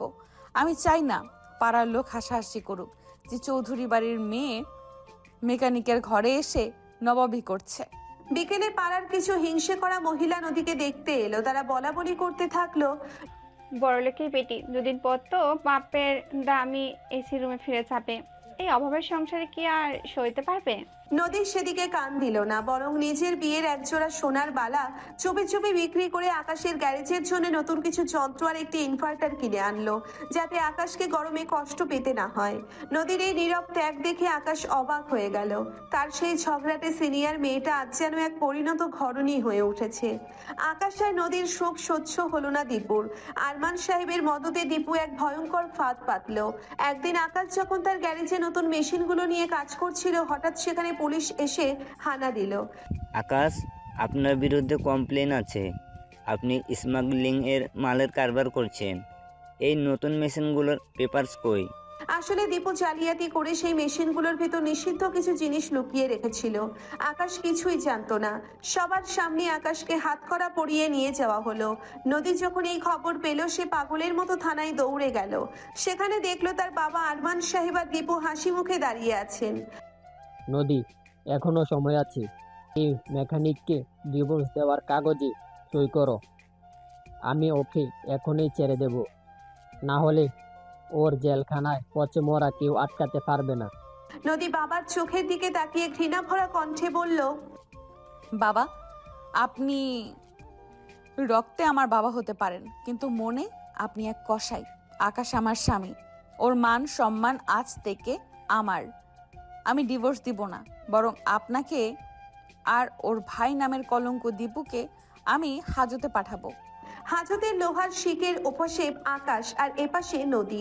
দুজনের মাঝখানে কেবল এক চিলতে দূরত্ব। আকাশের চোখ আর ছলছল করছে। অপমানে আর লজ্জায় সে মাথা তুলতে পারছে না। নদী, আপনি বাবার কথা মেনে নিন। কেন এই অভাবের ছেলের জন্য নিজের জীবনটা নষ্ট করছেন? আপনি রাজকন্যা, আপনার জায়গাটা রাজপ্রাসাদেই। আকাশ, খবরদার আর কোনোদিন এই কথা বলবে না। তোমার উপর আমার পূর্ণ বিশ্বাস আছে। তুমি সবুর করো, আল্লাহ ইনশাল্লাহ আমাদের পথ দেখাবেন। আমি একা নই, আমাদের ভালোবাসা আমার সাথে আছে। নদী আকাশের হাতে হাত রেখে প্রতিজ্ঞা করলো সে এই ষড়যন্ত্রের শেষ দেখে ছাড়বে। কিন্তু আরমান সাহেব টাকা দিয়ে আইনের মুখ বন্ধ করে দিলেন। আকাশকে হাজতে রেখে শুরু হলো নদীর এক কঠিন লড়াই। আরমান সাহেবের টাকা আর দীপুর বিষাক্ত চালের সামনে নদী এখন একা, কিন্তু তার সাহসের পাল্লা যে কারো চেয়ে ভারী। আকাশকে জেল হাজতে রেখে নদী যখন ঘরে ফিরল তখন তার পুরো শরীর কাঁপছে রাগে, কিন্তু কাঁদলে চলবে না। সে তার ড্রয়ার থেকে আকাশের জমানো কিছু টাকা আর নিজের শেষ সম্বল হীরের নাকফুলটা বের করলো। শহরের নামকরা উকিল ব্যারিস্টার মইনুলের কাছে যেতে হবে। সেখানে যাবার পর ব্যারিস্টার মইনুল নদীর অবস্থা দেখে একটু তাচ্ছিল্য করে হাসলেন। চৌধুরী সাহেবের মেয়ে আজ একা মেকানিকের জন্য আমার দুয়ারে। নদীমা, তোমার বাবা যদি জানে আমি এই কেস লড়ছি, কালই আমার লাইসেন্স ক্যান্সেল করে দেবে। লাইসেন্স ক্যান্সেল হওয়ার পরে করবেন আঙ্কেল। আগে দেখেন একজন নির্দোষ মানুষ জেল খাটছে। আপনি যদি কেস না লড়েন তবে আমি আপনার চেম্বারের সামনে আমরণ অনশনে বসবো। আর আপনি তো জানেন নদী যা বলে তা করেই ছাড়ে। ব্যারিস্টার সাহেব নদীর জেদ দেখে ঘামতে লাগলেন। এদিকে পাড়ার মোড়ে দীপু বাইক নিয়ে চক্কর দিচ্ছে। নদীকে ফিরতে দেখে সে শীষ দিয়ে উঠল। কিরে ছোট বউ, উকিল ধরে লাভ নেই। আকাশকে আমি এমন আটায় ফেলছি যে বের হতে গেলেই চামড়া উঠে যাবে। তার চেয়ে বরং বাবার কাছে ফিরে যা, শাড়ি গয়না পরে আবার রাজকন্যা হয়ে থাক। দীপু ভাই, আপনার বাইকের টায়ারে যে হাওয়া কম সেটা খেয়াল করেছেন? আকাশের গ্যারেজ বন্ধ হতে পারে, কিন্তু আপনার বুদ্ধি যে লিক হয়ে গেছে সেটা সবাই বুঝে গেছে। সাবধানে থাকেন, কখন যে নিজের গর্তে নিজে পড়েন। দীপু মুখ কালো করে চলে গেল। নদী মনে মনে হাসলো, কিন্তু তার বুকটা ফেটে যাচ্ছিল আকাশের জন্য। পরদিন নদী অনেক কষ্ট করে আকাশের প্রিয় আলু দিয়ে মুরগির ঝোল আর সাদা ভাত রান্না করলো। অনেক কাঠখড় পুড়িয়ে পুলিশের কনস্টেবলকে কিছু টাকা আর মিষ্টি কথায় ম্যানেজ করে সে হাজতের কাছে যাওয়ার অনুমতি পেল। আকাশ তখন শিকের ওপাশে মনমরা হয়ে বসে মেঝের পিঁপড়ে গুনছিল। নদীকে দেখে সে ছিটকে উঠে দাঁড়ালো। নদী, আপনি আবার এসেছেন? আপনার হাতে ওটা কি? তোমার জন্য রাজকীয় ভোজ, তবে শর্ত আছে, পুরোটা খেতে হবে। আর শোনো, আলুগুলো কিন্তু আমি ঠিকমতো সিদ্ধ করেছি, একদম তোমার গলার স্বরের মতো নরম। আকাশ হাসবে না কাঁদবে বুঝতে পারলো না। নদী এক লোকমা ভাত মেখে শিকের ফাঁক দিয়ে আকাশের মুখে তুলে দিল। আকাশ খাওয়ার পর চোখ বন্ধ করে। উফ নদী, ঝোলটা একটু ঝাল হয়েছে, কিন্তু পৃথিবীর সেরা বিরিয়ানিও এর কাছে নস্যি। তবে আপনার হাতের কালিগুলো তো পরিষ্কার হয়নি। কালি দিয়ে কি হবে? আমার মন তো পরিষ্কার। আচ্ছা আকাশ, বের হয়ে কিন্তু আমাকে দামি পারফিউম কিনে দিতে হবে না, শুধু একজোড়া রেশমি চুড়ি কিনে দিলেই হবে। আকাশ নদীর হাতটা শিকের ফাঁক দিয়ে শক্ত করে ধরলো। ইনশাল্লাহ নদী, এই শিক আমাদের আলাদা করতে পারবে না। ঠিক তখন কনস্টেবল কাঁচতে কাঁচতে এলো। আইন মেনে প্রেম করেন ভাইজান, সময় শেষ। আমি আসি আকাশ, তোমার সাথে আমার আবার দেখা হবে। তোমাকে এখান থেকে বের করেই ছাড়বো। নদী বেরিয়ে পড়লো। সে বুঝতে পারলো শুধু আইনি লড়াইয়ে হবে না, প্রমাণ দরকার। সে জানতো দীপু আরমান ভিলার গেস্ট হাউসে থাকে। সে রাতে বোরখা পরে ছদ্মবেশে সেখানে ঢুকলো। বাড়ির কাজের মেয়ে সখিনার সাথে নদীর আগে থেকেই ভাবছিল। সখিনা নদীকে পেছনের দরজা দিয়ে ভেতরে ঢুকিয়ে দিল। দীপু তখন ড্রয়িং রুমে বসে মদ আর আরমান সাহেবের দেওয়া টাকার বান্ডিল নিয়ে উল্লাস করছিল। আরে আরমান সাহেব, আকাশ তো শেষ, ওকে আমি ফাঁসিয়েছি গ্যারেজে, এখন হাজতে। এবার আপনার প্রজেক্ট সব ফাইল আমি সরিয়ে ফেলবো, কেউ টেরও পাবে না। নদীর জানালার আড়ালে দাঁড়িয়ে সব মোবাইল রেকর্ড করছিল, কিন্তু বিপত্তি ঘটলো তখনই যখন একটি ফুলদানি নদীর ওড়নার টানে নিচে পড়ে গেল। ঝনঝন। কে কে ওখানে? নদী দ্রুত নিজেকে সামলে নিয়ে বিড়ালের মতো শব্দ করলো। মিউ। ধুর, ওই আপদ বিড়ালটা এখানেও এসেছে, যা ভাগ। নদী জান নিয়ে পালিয়ে গেল। তার হাতে এখন মোক্ষম অস্ত্র। আদালতের দিন ধার্য হলো। আরমান সাহেব দামি স্যুট পরে ভিআইপি শাড়িতে বসে আছেন। পাশে দীপু দাঁত কেলিয়ে হাসছে। আকাশকে যখন কাঠগড়ায় দাঁড় করানো হলো তার চেহারাটা একটু শুকিয়ে গেছে, কিন্তু চোখে এখন এক অদ্ভুত তেজ। সরকারি উকিল আকাশকে চোরাচালানকারী হিসেবে প্রমাণ করতে মরিয়া।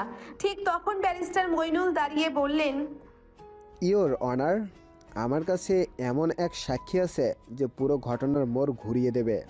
নদী গটগট করে কাঠগড়ায় গিয়ে দাঁড়ালো। নদী, তুই এখানে কি করছিস?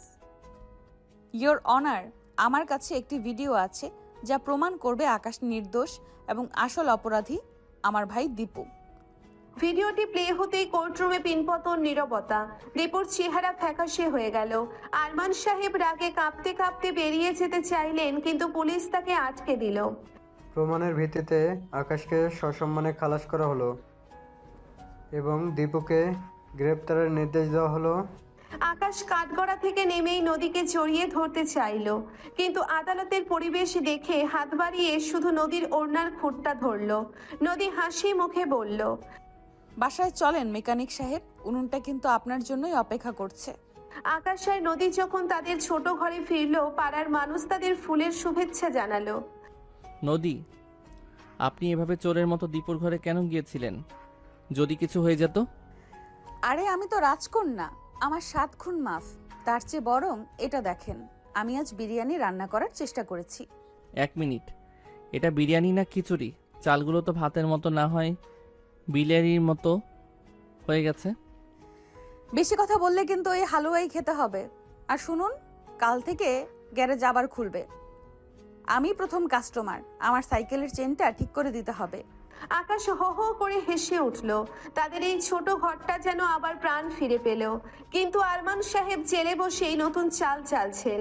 তিনি এবার ভাড়াতে খুনি লাগানোর পরিকল্পনা করছেন, কারণ আরমান সাহেব দমে যাওয়ার পাত্র নন। তিনি এবার বিদেশ থেকে দেশে আনলেন তার বড় ভাগ্নে আরশাদকে।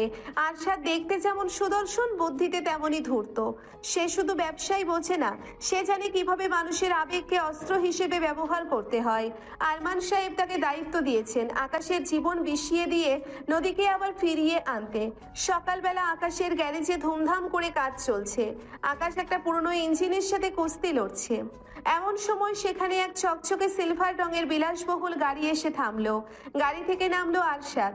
চোখে দামি সানগ্লাস, পরনে ইতালিয়ান স্যুট। আরশাদ গ্যারেজের চারপাশটা তাচ্ছিল্যের সাথে দেখে বলে, তো এই সেই বিখ্যাত মেকানিক আকাশ চৌধুরী? নদী যার জন্য রাজপ্রাসাদ ছেড়ে এই নর্দমায় এসে ডেরা বেঁধেছে। আকাশ হাতের গ্রিজ মুছতে মুছতে উঠে দাঁড়ালো। মেকানিক ঠিক আছে, কিন্তু জায়গাটা নর্দমা নয়, এটা আমার রুচি। আর আপনি কে? আরমান সাহেবের নতুন কোনো বেতনভুক্ত কর্মচারী? আমি আরমান সাহেবের ভাগ্নে আরশাদ। নদী আমার ছোটবেলার বন্ধু, আর সম্ভবত হওয়ার কথা ছিল অন্য কিছু। নদীকে নিতে এসেছি, তবে গায়ের জোরে নয়। তাকে বুঝিয়ে দিতে এসেছি যে সে ভুল জায়গায় আছে। আকাশের চোয়াল শক্ত হয়ে গেল। ঠিক সেই মুহূর্তে টিফিন ক্যারিয়ার হাতে নদী গ্যারেজে ঢুকলো। আরশাদকে দেখে সে থমকে দাঁড়ালো। আরশাদ ভাই, তুমি এখানে? নদী, এ কি চেহারা হয়েছে তোমার? চোখে কালি, হাতে উনুনের পোড়া দাগ, এসব কি? আর এখানে তোমার কি কাজ? চলো আমার সাথে। মামা সব বলছে আমাকে। তিনি অনেক অনুতপ্ত। আকাশ আর চোখে নদীর দিকে তাকালো। তার মনে এক অজানা আশঙ্কায় মেঘ। নদীকে আরশাদের এই মায়াবী আহ্বানে সাড়া দেবে? কিন্তু আকাশকে অবাক করে দিয়ে নদী আরশাদকে সরাসরি না বলে দিল। কিন্তু আরশাদ নাছোড়বান্দা। সে আকাশের বাড়ির কাছেই একটা দামি ফ্ল্যাট ভাড়া নিল এবং প্রতিদিন নিয়ম করে আকাশের ঘরে মেহমান হয়ে আসতে শুরু করলো। নদীও না করতে পারে না। একদিন দুপুরে আকাশ বাসায় ফিরে দেখলো আরশাদ নদীর সাথে রান্নাঘরে বসে সবজি কাটছে। আকাশ মেজাজ খারাপ করে। ঘটনা কি? আমাদের ঘরে কি এখন কিচেন শোর শুটিং হচ্ছে নাকি? আরে আকাশ ভাই, নদী বলছিল সে আজ সর্ষে ইলিশ রাঁধবে, তাই ভাবলাম একটু হেল্প করি। তবে নদী, সর্ষে বাটাটা একটু বেশি হয়ে গেছে না? আরে না না, আকাশ একটু ঝাল আর কষা মাংস পছন্দ করে। আরশাদ ভাই, তুমি বরং ডাইনিং এ গিয়ে বসো। আকাশ দেখলো আরশাদ তার ঘরে এসে তারই সিংহাসনে, অর্থাৎ সেই পুরনো মোড়াটাতে বসতো, সেটাতে বসে আছে। আকাশের খুব ইচ্ছে হলো আরশাদের ওই দামি স্যুটে এক বালতি গ্রিজ ঢেলে দিতে। আকাশ নদীকে আড়ালে ডেকে বলল, নদী, এই লোকটা সারাদিন আমাদের ঘাড়ের উপর বসে থাকে কেন? ও কি আরমান ডিলার কোনো খাস কামরা নাকি? আরে আকাশ, ওকে নিয়ে চিন্তা করো না তো, ও তো মেহমান। আর তাছাড়া ও বলেছে বাবার হার্টের অবস্থা নাকি ভালো না। আমি একটু চিন্তায় আছি। তিনি অন্যায় করেছেন ঠিক, কিন্তু তার সাজা তো মৃত্যু হতে পারে না। আমি ঘৃণায় বাবার কাছে যাই না, তবে আরশাদ ভাইয়ার কাছে খোঁজটা পাই। আর উনি তো খারাপ নন, ওনাকে কি করে বের হয়ে যেতে বলি। আকাশ বুঝলো আরশাদ আসলে ইমোশনাল ব্ল্যাকমেল শুরু করেছে। আকাশ ভাবলো নদীকে কিছু বললে আর লাভ হবে না। আরশাদকে শিক্ষা দেওয়ার জন্য আকাশ এক নতুন পরিকল্পনা করলো। পরদিন সে নদীকে বলল, চলুন আজ আমরা ডেটিংয়ে যাই। নদী তো অবাক। গ্যারেজ ফেলে ডেটিং? সূর্য কি আজ পশ্চিম দিকে উঠলো? আকাশ নদীকে নিয়ে তার পুরনো খটখটে মোটর সাইকেলে বসালো। পেছনে বসে নদী আকাশের কাঁধ শক্ত করে ধরলো। আকাশ ইচ্ছে করে বাইকটা আরশাদের ফ্ল্যাটের সামনে দিয়ে বারবার হর্ন বাজিয়ে নিয়ে গেল। তারা গেল এক খোলা মাঠের ধারে ফুচকার দোকানে। নদী, এই নিন আপনার ডিনার, 10 টাকার 10টা ফুচকা। আরমান ডিলার 5 স্টার ডিনারের চেয়ে অনেক বেশি ভিটামিন আছে এতে। উফ আকাশ, তুমি না একটা আস্ত কার্টুন। তবে এই কার্টুনকেই আমার ভালো লাগে। ফুচকা খেতে খেতে নদীর ঝালে নাক মুখ লাল হয়ে গেল। আকাশ আলগোছে তার গামছা দিয়ে নদীর মুখ মুছে দিল। এই দৃশ্যটা দূর থেকে আরশাদ তার বাইনোকুলার দিয়ে দেখছিল আর রাগে নিজের হাতের দামি ফোনটা আছাড় দিল। আরশাদ বুঝতে পারল নদীকে ভোলাতে হলে আগে আকাশকে আর্থিকভাবে পঙ্গু করতে হবে। সে ব্যাংকের এক অসাধু ম্যানেজারের সাথে হাত মিলিয়ে আকাশের নামে এক জাল লোনের কাগজ তৈরি করলো। হঠাৎ একদিন ব্যাংক থেকে লোক এলো আকাশের গ্যারেজ সিল করে দিতে। মিস্টার আকাশ, আপনি আপনার গ্যাস বন্ধ করে বিনিময়ে 50 লাখ টাকার লোন নিয়েছিলেন এবং কিস্তি শোধ করেননি। আমরা এই গ্যারেজ এখন ক্রয় করব। আকাশ থেকে পড়লো। আমি তো কোনো লোন নেইনি, এসব জালিয়াতি। কিন্তু কোনো লাভ হলো না। আকাশের গ্যারেজ তালা ঝুলিয়ে দেওয়া হলো। আরশাদ তখন সেখানে এসে হাজির। কি আকাশ ভাই, খুব তো লম্ফজম্প করছিলেন, এখন তো আপনার কাছে নদীকে খাওয়ানোর মতোই পয়সা নেই। নদী, এখন কি তুমি এভাবেই ভবঘুরের সাথে থাকবে? নদী শান্তভাবে আকাশের পাশে এসে দাঁড়ালো। তার চোখে তখন এক অদ্ভুত তেজ। সে তার গলার সেই সোনার হারটা খুলে ফেললো, যেটা তার মা তাকে শেষ বিদায় বেলায় দিয়েছিলেন। আরশাদ ভাই, টাকা দিয়ে আকাশকে কেনা যায় না। এই হারটা বিক্রি করলে আকাশের গ্যারেজের লোন শোধ হবে কিনা জানি না, তবে আমাদের লড়াইয়ের শুরু হলো মাত্র। আকাশ চলুন, আমরা এবার নিজেরা লড়বো। আরশাদ অবাক হলো। সে জানতো না তাদের এত ভালোবাসা। এদিকে নদী বুঝলো আরশাদও সুবিধার না। নদী আর আকাশ মিলে ঠিক করলো তারা লোন জালিয়াতির প্রমাণ জোগাড় করবে। নদী আবার সেই বোরখা পরে আরশাদের অফিসে হানা দিল। এবার সে সাথে নিল পাড়ার টেরা কদুকে। কদু হলো তারা খোলার ওস্তাদ। কদু তার কারিশমা দিয়ে আরশাদের লকার খুলে ফেললো। নদী সেখানে সেই জাল লোনের মূল কপিটা পেয়ে গেল। ঠিক তখনই আরশাদ তার সিকিউরিটি নিয়ে কামরায় ঢুকলো। কে ওখানে? হাত তোলো। নদী আর কদু টেবিলের নিচে লুকিয়ে পড়ল। আরশাদ সন্দেহবশত টেবিলের নিচে উকি দিতে কদু এক গাদা গোলমরিচের গুঁড়ো আরশাদের নাকে ছিটিয়ে দিল। আচ্ছা। সেই সুযোগ নদী আর কদু জানালা দিয়ে লাফিয়ে পালালো। আরশাদ হাসতে হাসতে ফ্লোরে গড়াগড়ি খেতে লাগলো। পরদিন সকালে আকাশ আর নদী ব্যাংকের হেড অফিসে গিয়ে সেই জালিয়াতির প্রমাণ পেশ করলো। আরশাদের জালিয়াতি ধরা পড়ে গেল। পুলিশ আরশাদকে গ্রেফতার করতে এলে সে পালানোর চেষ্টা করলো। আকাশ তার মেকানিক স্টাইলে এক বড় রেঞ্জ ছুঁড়ে মারলো আরশাদের পায়ে। আরশাদ মুখ থুবড়ে পড়লো। আরশাদ সাহেব, মেকানিকের রেঞ্জ শুধু নাট বল্টু খোলে না, শয়তানের হাড়ও ভেঙে দেয়। সব শেষে আকাশ আর নদী আবার তাদের সেই ছোট ঘরে ফিরে এলো। আকাশ, আমি অনেক বড় ভুল করেছি আপনার কথা না শুনে। সেজন্যই সেদিন যখন আমার কাছ থেকে চুড়ি চেয়েছিলে রাগ করে কিনে দেইনি। এখন তো আর আরশাদ নেই, এবার তো আমাকে সেই রেশমি চুড়িগুলো কিনে দেবেন। চুড়ি? আমি তো ভেবেছিলাম আপনার জন্য একজোড়া লোহার চুড়ি বানাবো, যাতে আমাকে ছেড়ে কোথাও না যেতে পারেন। নদী হাসি মুখে আকাশের বুকে মাথা রাখলো। বাইরে তখন ঝুম বৃষ্টি নামছে। তাদের এই ছোট্ট ঘরটা যেন আবার ভালোবাসার ছন্দে মেতে উঠল। কিন্তু আরমান সাহেব তখনও জেলের ভেতর থেকে নতুন কোনো ফন্দি আঁটছেন। আকাশ গ্যারেজে একটি ইঞ্জিনের নাটবল্টু নিয়ে ব্যস্ত ছিল। গ্যারেজের সামনে একটি দামি কালো রঙের অডি এসে থামলো। গাড়ি থেকে নামলো শার্লিন, ছোট স্কার্ট আর স্লিভলেস টপস, ঠোঁটে কড়া লাল লিপস্টিক। শার্লিন ধীর পায়ে আকাশের সামনে এসে দাঁড়ালো। সে আর আকাশ দুজনেই মাত্র 23 থেকে 25 বছরের তরুণ তরুণী। আকাশ, কে? এখনো সেই পুরনো দিনের মতো গ্যারেজের ময়লা মেখে আছো? আমাকে কি চিনতে পারছো না? আকাশের হাত থেকে রেঞ্জটা নিচে পড়ে গেল। সে পাথরের মতো দাঁড়িয়ে রইল। শার্লিন, তুমি এখানে কেন? তুমি না বিদেশে গিয়েছিলে? শার্লিন আকাশের কাছে এসে তার গালে হাত দিয়ে বলল, ভুল মানুষের কাছে মায়া খুঁজেছিলাম আকাশ, শেষে বুঝলাম তোমার এই পাগলামিটাই ছিল পৃথিবীর সবচেয়ে খাঁটি জিনিস। আমি ফিরে এসেছি আকাশ, চলো না আমরা আবার সেই কলেজে যেমন ঘুরে বেড়াতাম তেমনভাবে বেঁচে থাকি, দুজনে আবারও এক হয়ে যায়। ঠিক সেই মুহূর্তেই নদী আকাশের জন্য টিফিন কেরিয়ার হাতে গ্যারেজে ঢুকলো। নদীর পরনে একটা দামি সুতির শাড়ি, চোখে চশমা, চুলে একটা আলগোছে খোপা, আর তার চলনে এক অদ্ভুত রাজকীয় গাম্ভীর্য। শার্লিনকে আকাশের গালে হাত দিয়ে দাঁড়িয়ে থাকতে দেখে নদীর রক্ত টকবক করে উঠল, কিন্তু সে নিজেকে সামলে নিল।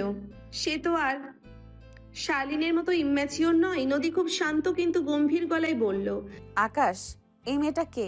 তোমার গ্যারেজে কি এখন কাস্টমারের গালে টাচ করার সার্ভিসও শুরু হয়েছে নাকি? শার্লিন নদীকে আপাদমস্তক দেখে তাচ্ছিল্যের হাসি দিয়ে বলল, ওহ, আপনি তাহলে নদী আপু?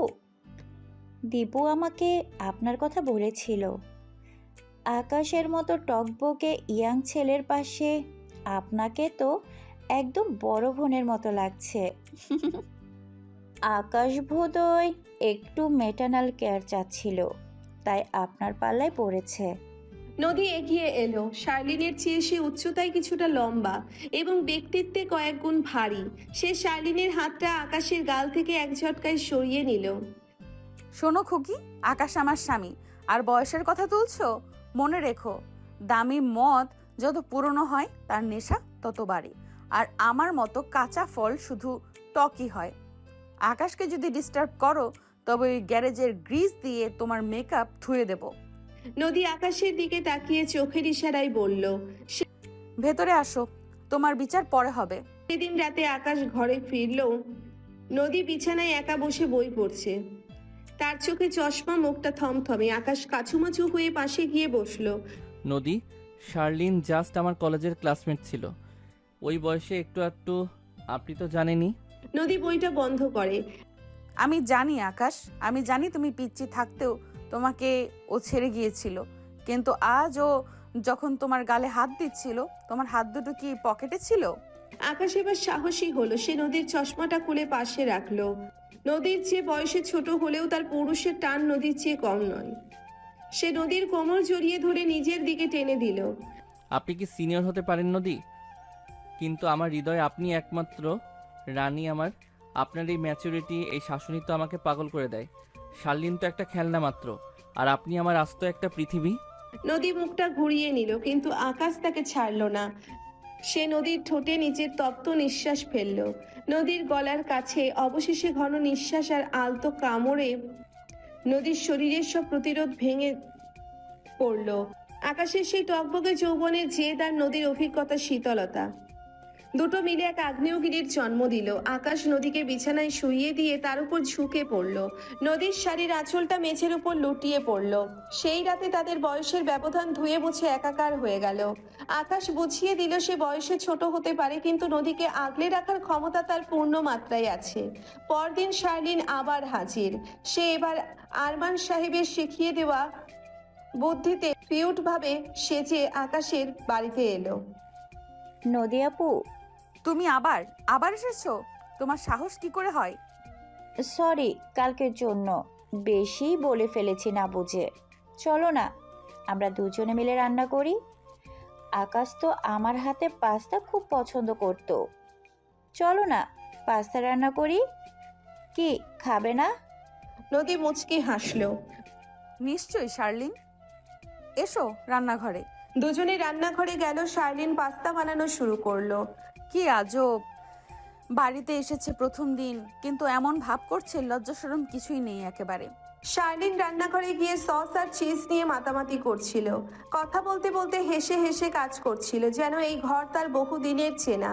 নদী চুপচাপ এক বাটি লাল লঙ্কার গুঁড়ো আর করলার রস শার্লিনের সেই পাস্তার সঙ্গে মিশিয়ে দিল। শার্লিন হঠাৎ তাকিয়ে চেঁচিয়ে উঠল, উফ, এ কি, পাস্তা তো কালো হয়ে যাচ্ছে। আরে ওটাই তো আসল স্বাদ। আকাশ আজকাল তিতকুটে জিনিসই বেশি পছন্দ করে, কারণ ও তো তোমার মতো মিষ্টির আড়ালের বিষ চিনে গেছে। নদী আপু, তুমি যা মজা করো না। আচ্ছা তুমি একটু খাও। না থাক, পরে খাবো। আরে খাও না। না না নদী, না। নদী জোর করে শার্লিনকে পাস্তা খাইয়ে দেয়। আকাশ গ্যারেজ থেকে ফিরে দেখলো শার্লিন সেই পাস্তা খেয়ে বমি করার উপক্রম করছে, আর নদী কৃত্রিম হাসি হাসছে। নদী, শার্লিনের অবস্থা এমন কেন? কিছু না আকাশ, ও তো বাচ্চা মানুষ, হজম করতে পারছে না। ওকে বরং এক গ্লাস পানি খাইয়ে বিদায় করো। শার্লিন মেজাজ খারাপ করে চলে গেল। এসব কি? আর ও কখন আসলো? কিছুই না। আর কখন আসলো? এই তো কিছুক্ষণ আগে এসে বলল ক্ষমা চাই, তারপর বলল আকাশের জন্য পাস্তা বানাবো। কি আজব, নিজের পাস্তা নিজেই খেতে পারলো না, রাগ করে চলে গেল। তুমি না নদী, আস্তা একটা ফাজিল। নিশ্চিত কিছু করেছো? কিছু করিনি, চলো ঘরে চলো, খাবার খাবে। শার্লিন তো দমে যাওয়ার পাত্রী নয়। সে একদিন একান্তে আকাশকে গ্যারেজে পেয়ে তার শরীরী আবেদনের মাধ্যমে আকাশকে প্রলুব্ধ করার চেষ্টা করলো। সে ইচ্ছে করে তার জামার বোতাম খুলে দিল। আকাশ দেখো না, আমি এখনো সে আগের মতোই আছি। ওই বড় আপুটার কাছে তুমি কি পাও? আমার কাছে আসো, চলো আমরা আজ দুজনে। সে আকাশের একদম কাছে এসে তার বুকে মাথা রাখলো। আকাশ এবার আর চুপ থাকলো না, সে শার্লিনকে এক ঝটকায় সরিয়ে দিল। শার্লিন, তুমি ভুল করেছো। নদী আমার স্ত্রী, আমার অভিভাবক, আমার সব পায়ের নখের যোগ্য তুমি নাও। আরমান সাহেব তোমাকে কত টাকা দিয়েছে বলো তো? তার কথাতেই এসব করছো তাই না? এই গ্যারেজ থেকে এখনই বের হও, না হলে আমি পুলিশ ডাকবো। না আকাশ, তুমি ভুল বুঝছো। তখনই নদী সজোরে গ্যারেজের গেট খুলে ঢুকলো। তার হাতে স্মার্টফোন, যাতে শার্লিনের সব কুকীর্তি রেকর্ড হয়ে গেছে। কি হলো শার্লিন? মেকানিককে পটাতে এসে নিজে লিক হয়ে গেলে? আকাশ ছোট হতে পারে, কিন্তু ও জানে আসল হীরা আর কাচের তফাৎ কি। তোমার সব জারিজুরি ফাঁস। তোমার ফোনটা ভুলে ফেলে এসেছো, সেখানে সব পেয়েছি আমি। অবশ্য এত বোকা তুমি, এই যুগে কেউ ফোন লক না করে। শার্লিন অপমানে আর ভয়ে সেখান থেকে পালিয়ে গেল। আকাশ নদীকে জড়িয়ে ধরে বলল। বিশ্বাস করেছেন তো? নদী মুচকি হেসে বলল, তোমাকে সবসময়ই বিশ্বাস করি, তবে গ্যারেজের সিসিটিভিটা কালই লাগাতে হবে। শার্লিনের ব্যর্থতা আরমান সাহেবকে আরো দুর্বল করে দিল। নদী আর আকাশ সেই ভিডিও ক্লিপটা পুলিশের কাছে পাঠিয়ে দিল। শার্লিনের স্বীকারোক্তি আর আরমান সাহেবের ষড়যন্ত্রের সব প্রমাণ পাওয়ায় আরমান সাহেবের জেলের মেয়াদ আরো বেড়ে গেল। শার্লিন লোকলজ্জার ভয়ে দেশ ছেড়ে পালিয়ে গেল। আকাশ আর নদী এবার তার সংসারে এক নতুন অতিথি আসার খবর পেল। আকাশ, এবার কিন্তু আমাদের ঘরে সত্যিই একজন পিচ্চি আসছে। তোমার মতো মেকানিক হবে নাকি আমার মতো জেদি? আমাদের বাচ্চা হবে এক বিশাল আকাশ, যেখানে নদীর মতো শান্ত মায়া খেলা করবে। আর হ্যাঁ, আমি কিন্তু ওকে ইঞ্জিনিয়ার বানাবো, মেকানিক নয়। আকাশ নদীকে জড়িয়ে ধরে চাঁদের আলোর নিচে দাঁড়িয়ে রইল। আভিজাত্য, বয়স আর ষড়যন্ত্রের সব দেওয়াল ভেঙে তারা এক সুখী নীড় তৈরি করলো। আকাশের কারামুক্তি আর আরমান সাহেবের পরাজয়ের পর নদী আর আকাশের জীবনটা যেন এক শান্ত মোহনায় এসে দাঁড়িয়েছিল। কিন্তু আরমান সাহেব জেলের ওপার থেকে যে বিষাক্ত লতাটি রোপণ করেছিলেন, তা এখন শাখা প্রশাখা বিস্তার করতে শুরু করেছে। শার্লিন বিদায় নিলেও তার রেখে যাওয়া সন্দেহের বীজ আর আরমান সাহেবের নতুন চাল আকাশ ও নদীর সম্পর্কের ভিত নাড়িয়ে দেওয়ার জন্য যথেষ্ট ছিল। আরমান সাহেব এবার আর একটা চাল দিলেন। আরমান সাহেব জেলের ভিআইপি সেলে বসে দামি চুরুট টানছিলেন। তার সামনে বসে আছে তার বিশ্বস্ত উকিল এবং এক রহস্যময়ী নারী, যার নাম শাইলা। শাইলা আরমান সাহেবের দীর্ঘদিনের গোপন সহযোগী এবং সে পেশায় একজন দক্ষ সাইকোলজিস্ট। শার্লিন একটা ইমম্যাচিওর মেয়ে ছিল, ও কাজটা নষ্ট করেছে। কিন্তু শাইলা, তুমি জানো আমি কি চাই? আকাশ আর নদীকে শারীরিকভাবে নয়, মানসিকভাবে আলাদা করতে হবে। আকাশকে বোঝাতে হবে যে নদী তাকে ভালোবাসে না, বরং তাকে নিয়ন্ত্রণ করছে। আর নদীকে বোঝাতে হবে যে আকাশের মতো টকবগে যুবক কখনোই তার মতো বয়স্ক নারীকে বিশ্বস্ত থাকতে দিবে না। আপনি নিশ্চিন্তে থাকুন সাহেব, আমি এমন এক মায়াজাল বুনবো যে ওরা একে অপরের নিঃশ্বাসকেও অবিশ্বাস করবে। সকালবেলা আকাশ তার গ্যারেজে একটি ভিনটেজ কারের ইঞ্জিন নিয়ে ব্যস্ত। গ্যারেজের সামনে একটি সাধারণ ট্যাক্সি এসে থামলো। সেখান থেকে নামলো শাইলা, পরনে একদম সাধারণ সুতি শাড়ি, চোখে মস্ত বড় চশমা, তাকে দেখতে একদম এক অসহায় স্কুল শিক্ষিকার মতো। হ্যালো মিস্টার আকাশ, আমার গাড়িটা মাঝ রাস্তায় বন্ধ হয়ে গেছে। সবাই বললো আপনি নাকি এই শহরের সেরা মেকানিক। আকাশ হাতের গ্রিজ মুছতে মুছতে এগিয়ে এলো। সেরা কিনা জানি না, তবে চেষ্টা করতে পারি। বসুন আপনি। শাইলা কেবল গাড়ি ঠিক করতে আসেনি, সে আকাশের সাথে কথা বলতে শুরু করলো। সে এমনভাবে কথা বলছিল যেন সে আকাশের দুঃখগুলো বুঝতে পারে। আকাশ সাহেব, আপনার মতো প্রতিভাবান ছেলে কেন এই গ্যারেজে পড়ে আছেন? আপনার স্ত্রী তো অনেক বড়লোক, যতটুকু জানি। আপনি কি করে জানেন? শহরের সবচেয়ে বড় ব্যবসায়ী মেয়ে আপনার ওয়াইফ। আপনাদের কাহিনী তো সকলেই জানে। যাই হোক, তিনি কি আপনাকে বড় কোনো শোরুম করে দিতে পারতেন না, নাকি তিনি চান আপনি এভাবে ছোট হয়ে থাকুন যাতে তিনি আপনাকে ডমিনেট করতে পারেন? আকাশের মনে এই কথাটা তীরের মতো বিঁধল। নদী মাঝে মাঝে তাকে গ্যারেজের কাজটা গুরুত্ব দিয়ে করতে বলতো, না হলে কোনো ব্যবসা, কিন্তু আকাশ সেটাকে ভালোবাসা মনে করত। আজ শাইলার কথাই তার মনে প্রথমবার সন্দেহের উকি দিল। নদী কি সত্যিই তাকে নিয়ন্ত্রণ করছে? শাইলা আরো কিছু বলে গাড়ি ঠিক করিয়ে চলে যায়। সেদিন রাতে আকাশ যখন বাসায় ফিরল, তার মেজাজ কিছুটা খিটখিটে। নদী পরম মমতায় আকাশের জন্য তার প্রিয় ভুনা খিচুড়ি আর ডিম ভাজা করে অপেক্ষা করছিল। আকাশ, এত দেরি হলো যে? এসো, ফ্রেশ হয়ে খেয়ে নাও। নদী, আপনি কি আসলেও চান আমি জীবনে বড় হই, নাকি আপনি তো আমি এই গ্যারেজেই পড়ে থাকি যাতে আপনার টাকায় অহংকারটা টিকে থাকে? নদী স্তব্ধ হয়ে গেল। এসব কি বলছো আকাশ? আমি তো সবসময় তোমার ভালোর জন্যই বলি। ভালোর জন্য নাকি ডমিনেট করার জন্য? আপনি আমার চেয়ে বয়সে বড় হতে পারেন, কিন্তু আমি আপনার পালিত সন্তান নই, আমি আপনার স্বামী। নদী রাগে আর অভিমানে ফেটে পড়ল। সে ধপাস করে টেবিলের ওপর থেকে পানির গ্লাসটা ফেলে দিল। এই তোমার ধারণা আমার সম্পর্কে? আমি তোমার জন্য সব ছেড়েছি, আর তুমি আজ আমাকে সন্দেহ করছো? ঝগড়াটে চরমে উঠল। নদী কান্নায় ভেঙে পড়ল। আকাশ তখন নিজের ভুল বুঝতে পারল। সে মনে মনে ভাবলো সে এসব কি করছে। সে ধীর পায়ে নদীর কাছে এলো। নদীর চোখের পানি মুছতে গিয়ে সে নদীকে এক ঝটকায় নিজের বুকের সাথে মিশিয়ে নিল। আকাশ নদীর কানের কাছে ফিসফিস করে। আকাশের স্পর্শে নদীর সব অভিমান গলে জল হয়ে গেল। আকাশ এবার নদীকে পাঁচা কোলা করে কোলে তুলে নিল। বিছানায় যখন তারা দুজনে নিবিড়ভাবে মিলিত হলো, তখন বাইরের বৃষ্টি যেন তাদের ভালোবাসার সাক্ষী হয়ে রইল। আকাশের উত্তপ্ত ঠোঁট নদীর ঠোঁটে যখন বিচরণ করছিল, নদী তখন সব ভুলে কেবল আকাশের বাহু ধরে নিজেকে সঁপে দিল। দীর্ঘদিনের জমানো আবেগ আর শরীরে তৃষ্ণা যেন সেই রাতে পূর্ণতা পেল। পরদিন সকালে নদী যখন রান্না করে কাজ করছিল, হঠাৎ কলিং বেল বাজলো। দরজা খুলতেই দেখলো সেই শাইলা দাঁড়িয়ে। নদী অবাক হলো। কে আপনি? শাইলা এবার পরিচয় দিল সে পাড়ার নতুন ভাড়াটিয়া এবং নদীর সাথে সখ্যতা করতে চায়। নদী আপু, আমি একা থাকি তো, তাই একটু গল্প করতে এলাম। সমস্যা নেই, মাঝে মাঝে আসবেন। আচ্ছা, আকাশ ভাই কি সবসময় এত কিউট?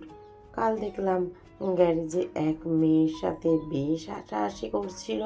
নদীর হাতের খুন্তিটা থেমে গেল। মেয়ে? কোন মেয়ে? আরে না, হয়তো কাস্টমার হবে, তবে মেয়েটা বেশ ইয়াং আর সুন্দরী ছিল। আকাশ ভাইয়ের মতো ইয়াং ছেলেদের তো এমন মেয়েদের সাথেই মানায়, তাই না? নদী মুখে কিছু না বললেও তার বুকের ভেতরটা জ্বলে উঠল। সে ভাবলো আকাশ কি সত্যিই তার চেয়ে কম বয়সী মেয়েদের দিকে ঝুঁকছে। সেদিন দুপুরে নদী ইচ্ছে করে গ্যারেজ গেল না। সে আকাশকে পরীক্ষা করতে চাইল। আকাশ বাসায় ফিরে দেখলো নদী তাকে ঠিক মতো কথা বলছে না। নদী, খাবার দিন, খুব ক্ষুধা পেয়েছে। নিজে নিয়ে খান, আমি আপনার চাকর নই। আকাশ অবাক হয়ে দেখলো নদী কেমন যেন আচরণ করছে। তাদের মধ্যে আবার এক অদৃশ্য দেওয়াল তৈরি হতে লাগলো, কিন্তু সে বাড়াবাড়ি না করে নিজে নিজে খেয়ে নিল। পাড়ার সেই টেরাকোদো সবকিছু লক্ষ্য করছিল। সে দেখলো শাইলা ম্যাডাম একবার গ্যারেজে যায় আর একবার নদীর কাছে আসে। কোদো বুঝতে পারলো এই মহিলা ডালমে কুচ কালা হ্যায়। সে আকাশের কাছে গিয়ে চুপি চুপি বলল, আকাশ ভাই, ওই শায়লা আফা কিন্তু জাদুর কাঠি ঘুরাচ্ছে। সে নদী আফাকে আপনার নামে উল্টোপাল্টা বলছে, সাবধানে থাকবেন। আকাশের মাথায় তখন বিদ্যুৎ খেলে গেল। সে বুঝতে পারল শাইলা কোনো সাধারণ নারী নয়, সে আরমান সাহেবের লোক। আকাশ নদীকে সবটা খুলে বলার পরিকল্পনা করলো, কিন্তু সে ভাবলো আগে প্রমাণ দরকার। আকাশ শাইলার সাথে ঘনিষ্ঠ হওয়ার নাটক শুরু করলো। সে একদিন শাইলাকে বলল, নদী আমাকে একদম বোঝে না, আমি ওর থেকে মুক্তি চাই জানো। শাইলা খুশিতে আটখানা। সে আকাশকে তার বাসায় ডাকলো এক গোপন ডিনারে। নদীর সবটা জানতো না। সে যখন দেখলো আকাশ চুপি চুপি শাইলার বাসায় যাচ্ছে, সে রাগে অন্ধ হয়ে গেল। সে ভাবলো আকাশ আসলেও তাকে ঠকাচ্ছে। নদী একটা ছুরি দিয়ে শাইলার বাসার দিকে ছুটলো। শাইলার বাসায় আকাশ আর শাইলা মুখোমুখি। আকাশ, তুমি নদীকে ডিভোর্স দাও, আমি তোমাকে বিদেশে নিয়ে যাব, বড় ইঞ্জিনিয়ার বানিয়ে দেব। সত্যি? কিন্তু আরমান সাহেব কি এত রাজি হবেন? শাইলা চমকে উঠল। তুমি আরমান সাহেবের কথা জানলে কি করে? আমি মেকানিক হতে পারি, কিন্তু গাধা নই শাইলা ম্যাডাম। ঠিক তখনই নদী দরজা ভেঙে ভেতরে ঢুকলো। তার হাতে ছুরি, চোখে খুনের নেশা। আকাশ, তুমি শেষ পর্যন্ত এই করলে? আকাশ দ্রুত নদীর কাছে গিয়ে ছুরিটা কেড়ে নিল। নদী শান্ত হন, আমি তো নাটক করছিলাম ওকে ধরার জন্য। আকাশ তার পকেট থেকে রেকর্ডার বের করলো, যেখানে শাইলার সব ষড়যন্ত্র রেকর্ড হয়ে গেছে। নদী স্তব্ধ হয়ে গেল। সে বুঝতে পারলো সে বড় একটা ভুল করতে যাচ্ছিল। পুলিশ এলো এবং শাইলাকে গ্রেপ্তার করলো। শাইলা স্বীকার করলো যে আরমান সাহেবই তাকে পাঠিয়েছেন আকাশ আর নদীর মধ্যে ভুল বোঝাবুঝি সৃষ্টি করতে। নদী আরমান সাহেবের প্রতি ঘৃণায় পূর্ণ হয়ে উঠল। সে বুঝতে পারলো তার বাবা কোনোদিনই বদলাবেন না। নদী আর আকাশ বাড়ি ফিরে এলো। আকাশের মনে তখন অনেক কষ্ট। নদী, আমাকে মাফ করে দিন, আমি আপনাকে সন্দেহ করেছিলাম। মাফ আমিও চাই আকাশ, আমি তোমাকে বিশ্বাস করতে পারিনি। তারা দুজনে একে অপরকে জড়িয়ে ধরে অনেকক্ষণ কাঁদলো। সেই কান্না ছিল মুক্তির, সেই কান্না ছিল পূর্ণতার। কয়েক মাস পর আকাশের গ্যারেজ এখন এক বিশাল শোরুম আর সার্ভিস সেন্টারে পরিণত হয়েছে। নদী সেখানে অ্যাকাউন্টস সামলায়। আরমান সাহেব জেলেই মারা গেছেন এবং তার সব সম্পত্তি এখন নদীর নামে। কিন্তু নদী সেই সম্পত্তি দিয়ে একটা অনাথ আশ্রম খুলেছে। আকাশ আর নদীর জীবনে যখন একটু শান্তির নিঃশ্বাস ফিরতে শুরু করেছে, তখনই কালবৈশাখীর মেঘ জমতে শুরু করেছে অন্য দিগন্তে। দীপুর সেই বিষাক্ত চক্রান্ত আর আরমান সাহেবের লুকানো অতীত এখন এমন এক রূপ নিতে চলেছে যা এই দম্পতির রক্ত আর নিঃশ্বাসের শেষ বিন্দু পর্যন্ত পরীক্ষা নেবে। নদী একদিন আরমান সাহেবের ডায়েরিতে দেখলো লেখা আছে নদী আরমান সাহেবের সন্তান নন। আরমান সাহেবের ডায়েরির পাতাগুলো নদীর হাতের কম্পনে থরথর করে কাঁপছে। প্রতিটি শব্দ যেন এক একটা বিষাক্ত তীর হয়ে তার বুকে বিঁধছে। আকাশ নদীর পাশে বসে তার কাঁধে হাত রাখলো। নদী, শান্ত হন, কাগজে যা লেখা থাকে তা সবসময় শান্ত হয় না। আরমান সাহেবের হয়তো আপনাকে মানসিকভাবে দুর্বল করার জন্য এটি লিখে রেখেছিলেন। কিন্তু আকাশ, যদি এটাই সত্যি হয়, আমি কে, আমার পরিচয় কি? আমি যার জন্য সারা জীবন অপরাধ বোধে ভুগেছি, সেই মানুষটা যদি আমার বাবাই না হয়, তবে এই লড়াইয়ের মানে কি ছিল? নদী আর স্থির থাকতে পারল না। সে ঠিক করলো এই রহস্যের শেষ দেখে ছাড়বে। ঠিক আকাশ তার স্ত্রীকে এই অবস্থায় একা ছাড়তে পারলো না। তারা ডায়েরিতে উল্লেখিত সেই নামহীন গ্রামের উদ্দেশ্যে রওনা হলো, যেখানে আরমান সাহেব নদীকে পেয়েছিলেন বলে দাবি করেছেন। গ্রামটির নাম শিমুলতলি। ধুলো ওড়ানো মেঠো পথ আর জরাচীর্ণ পুরনো জমিদার বাড়ির ধ্বংসাবশেষ যেন কোনো এক বিভীষিকাময় অতীতে ডাকছে। সেখানে গিয়ে তারা দেখা করলো এক বৃদ্ধ তান্ত্রিকের সাথে, যার নাম রহমত আলী। তিনি এককালে আরমান সাহেবের খুব কাছের মানুষ ছিলেন। রহমত আলী নদীর চোখের দিকে তাকিয়ে দীর্ঘশ্বাস ফেলে। এত বছর পর রাজকন্যা তার শিকল খুঁজতে ফিরে এসেছে। আরমান চৌধুরী তোমাকে মাটি থেকে কুড়িয়ে পায়নি মা, সে তোমাকে নীলগিরি রাজপ্রাসাদ থেকে চুরি করে এনেছিল। তোমার আসল নাম নূরজাহান। নদী আর আকাশের পায়ের তলা থেকে যেন মাটি সরে গেল। রহমত আলী আরো জানালেন যে নদীর আসল বাবা ছিলেন আরমান সাহেবের সবচেয়ে বড় ব্যবসায়িক প্রতিদ্বন্দ্বী এবং একসময়ের বাল্যবন্ধু, যাকে আরমান সাহেব জালিয়াতি করে পথের ফকির বানিয়েছিলেন। রহমত আলীর কথা শেষ হতে না হতেই গ্রাম্য সেই কুটিরের বাইরে গাড়ির হর্ন শোনা গেল। আকাশ সতর্ক হয়ে বাইরে বেরোতেই দেখলো একদল সশস্ত্র দেহরক্ষী একটি কালো রঙের মার্সিডিজ ঘিরে দাঁড়িয়ে আছে। গাড়ি থেকে নামলো এক সুঠামদেহী যুবক, যার চাহনিতে আভিজাত্য আর প্রতিশোধের এক অদ্ভুত মিশ্রণ। তার নাম শাহরিয়ার। শাহরিয়ার নদীর দিকে তাকিয়ে অঝরে কাঁদতে লাগলো। বোন, আমার ছোট্ট নূর, আমি জানতাম তুই মরিসনি। ওই জানোয়ার আরমান চৌধুরী তোকে আমার বুক থেকে ছিনিয়ে নিয়েছিল। শাহরিয়ার নিজেকে নদীর বড় ভাই হিসেবে পরিচয় দিল। সে জানালো যে নীলগিরির রাজপরিবারের তারা শেষ বংশধর। আরমান সাহেব তাদের বাবা মাকে এক পরিকল্পিত দুর্ঘটনায় মেরে ফেলে নদীকে নিজের মেয়ে বানিয়ে বড় করেছিলেন, যাতে নদীর নামে থাকা বিশাল ট্রাস্ট প্রপার্টি তিনি ভোগ করতে পারেন।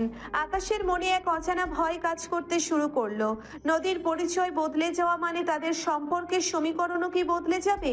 নদী কি এখন এক রাজকুমারী হিসেবে এই সাধারণ মেকানিকের পাশে থাকবে? শাহরিয়ারের অনুরোধ, নদী আর আকাশকে নীলগিরির সেই বিশাল রাজপ্রাসাদে যেতে হলো। আকাশ সেখানে নিজেকে বড্ড বেমানান অনুভব করছিল। দামি ছায়ালণ্ঠন, রেশমি পর্দা আর দাসদাসীর ভিড়ে সে তার সেই তেলের গন্ধমাখা গ্যারেজের আকাশকে হারিয়ে ফেলছিল। সেদিন রাতে রাজপ্রাসাদের বিশাল বারান্দায় নদী একা দাঁড়িয়েছিল। তার পরনে এখন আর সাধারণ সুতি শাড়ি নয়, এবং বরং রাজকীয় মখমলের গাউন। আকাশ পেছন থেকে এসে খুব সাবধানে নদীর কাঁধ স্পর্শ করলো। নদী, সরি। রাজকুমারী নূরজাহান, আপনাকে এই সাজে চিনতেই পারছি না। নদী ঝট করে ফিরে আকাশের বুকে মুখ লুকালো। আকাশ, খবরদার ওই নামে ডাকবে না। আমি তোমার নদী। এই বিশাল প্রাসাদ, এই গহনা সব আমার কাছে অর্থহীন যদি তুমি আমার পাশে না থাকো। আকাশের দুশ্চিন্তা নিমেষেই উবে গেল।